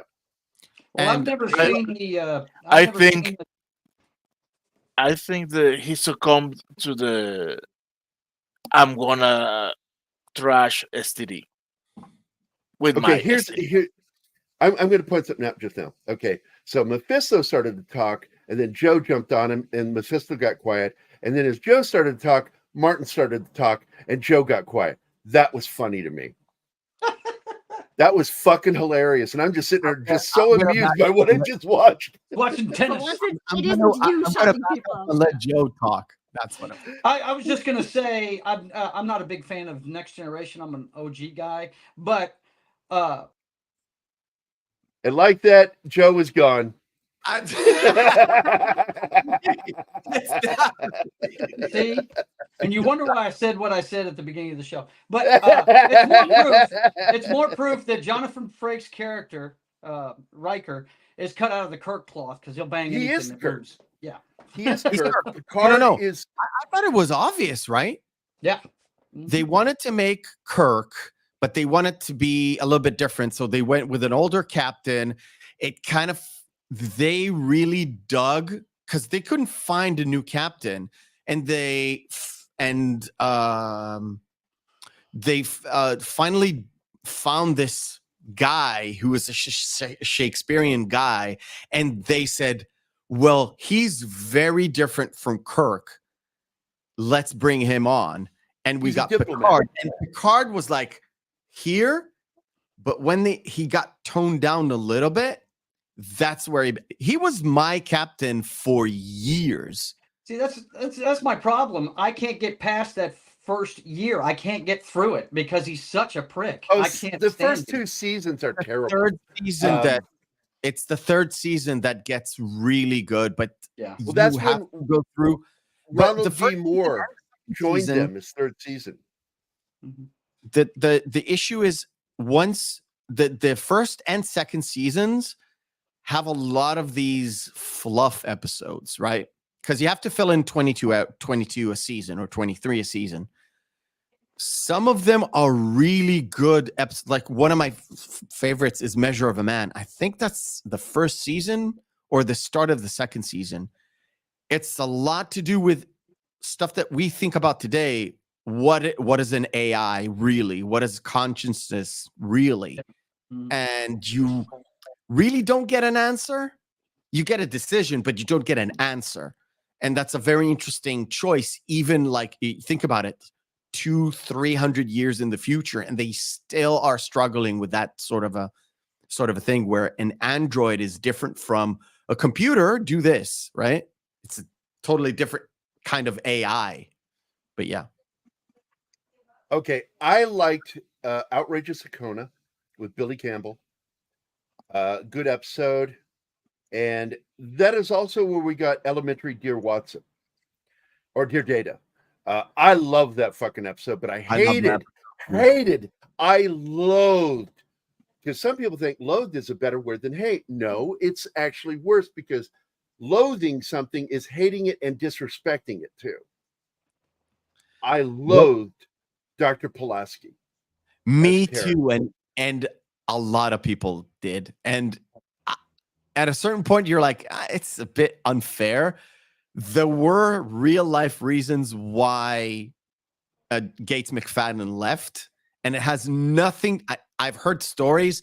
They It has said nothing cocaine. to They were do with saying her all sorts of contract. shit. What it came down to is her fight with the showrunner, Yes. and he refused to acquiesce because he was a sexist. He was not a misogynist. I get fucking tired of people misusing the word misogynist. Misogynist requires hatred.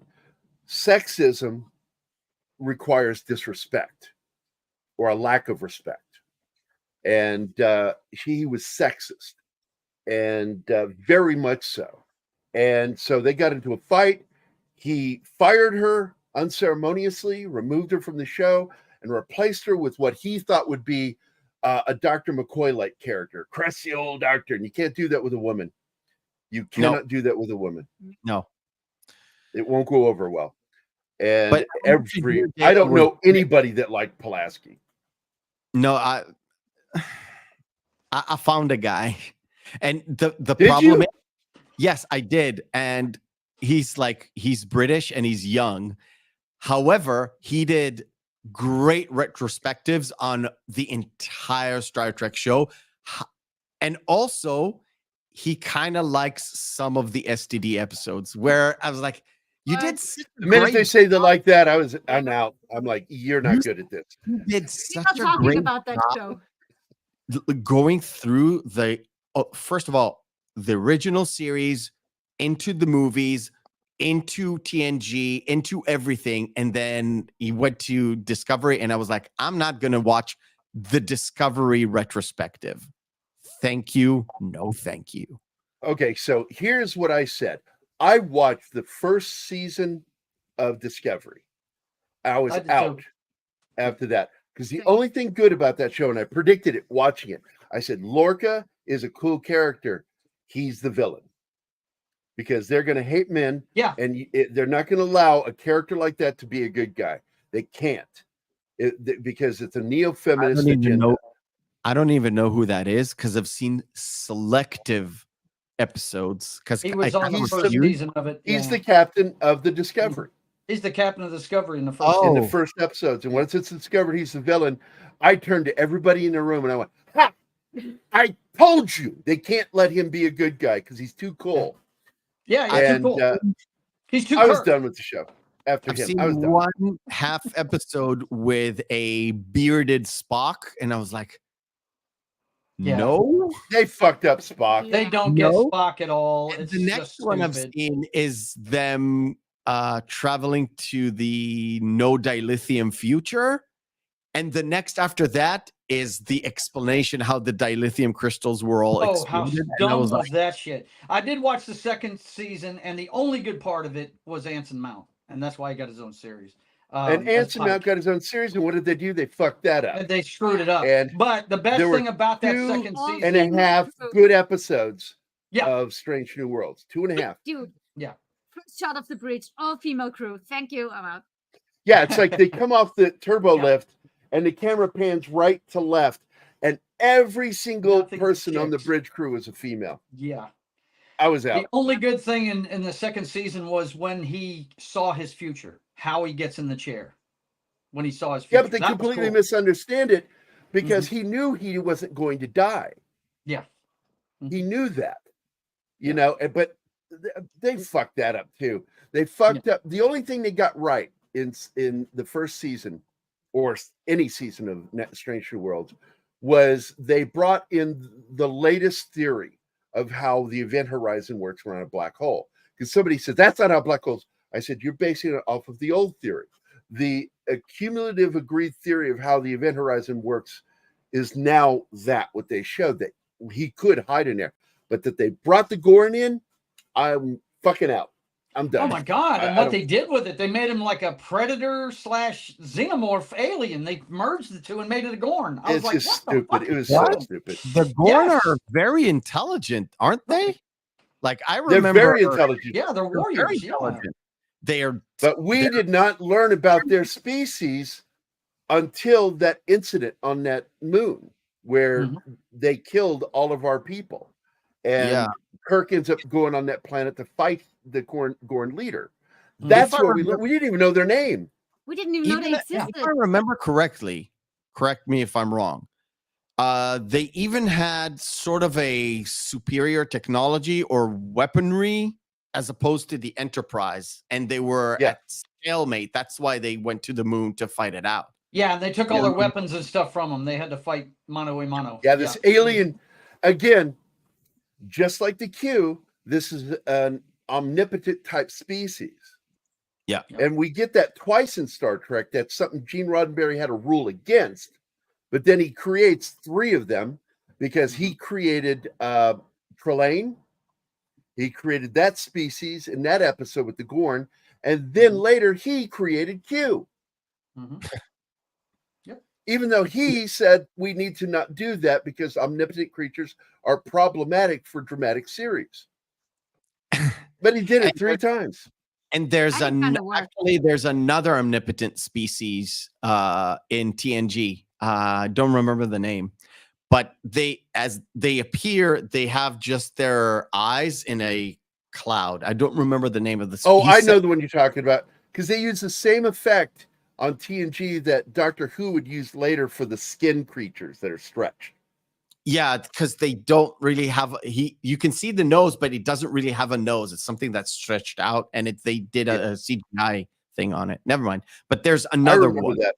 Yeah, there's another one. I don't remember the name. But even though I'm not a big fan of Star Trek Next Generation, of course I haven't seen the whole series. I do consider First Contact number 3 on my list of great Star Trek movies. When I rate the Star Trek movies, I put that one number 3. I love that movie. If for no other reason, so I pulled that down for a reason, Martin, because I wanted to respond to this. This is great. Gobble, gobble. Happy Canadian Thanksgiving, or as we call it here in the United States, Monday. Yes. Also, hi, Mike. Oh, hi, Mike. So let's wrap this shit up and get the fuck out of here. Happy Monday, everybody. I hope everybody has a good fucking week. My week's going to kind of suck this week because somebody's going home back to Austria. This is the last time you see me next to him for now. Yes. So it's making me sad. Me too. Not happy about it. I want her to stay. Yeah. Joe broods. Yeah. So Mephisto, thanks for popping in, man. Sure. Not derailing too much, even though you didn't watch. Oh, well, we've gotten to know each other better. Because once Mephisto and I started understanding each other and getting to know each other, we're gonna derail less. Am I not correct?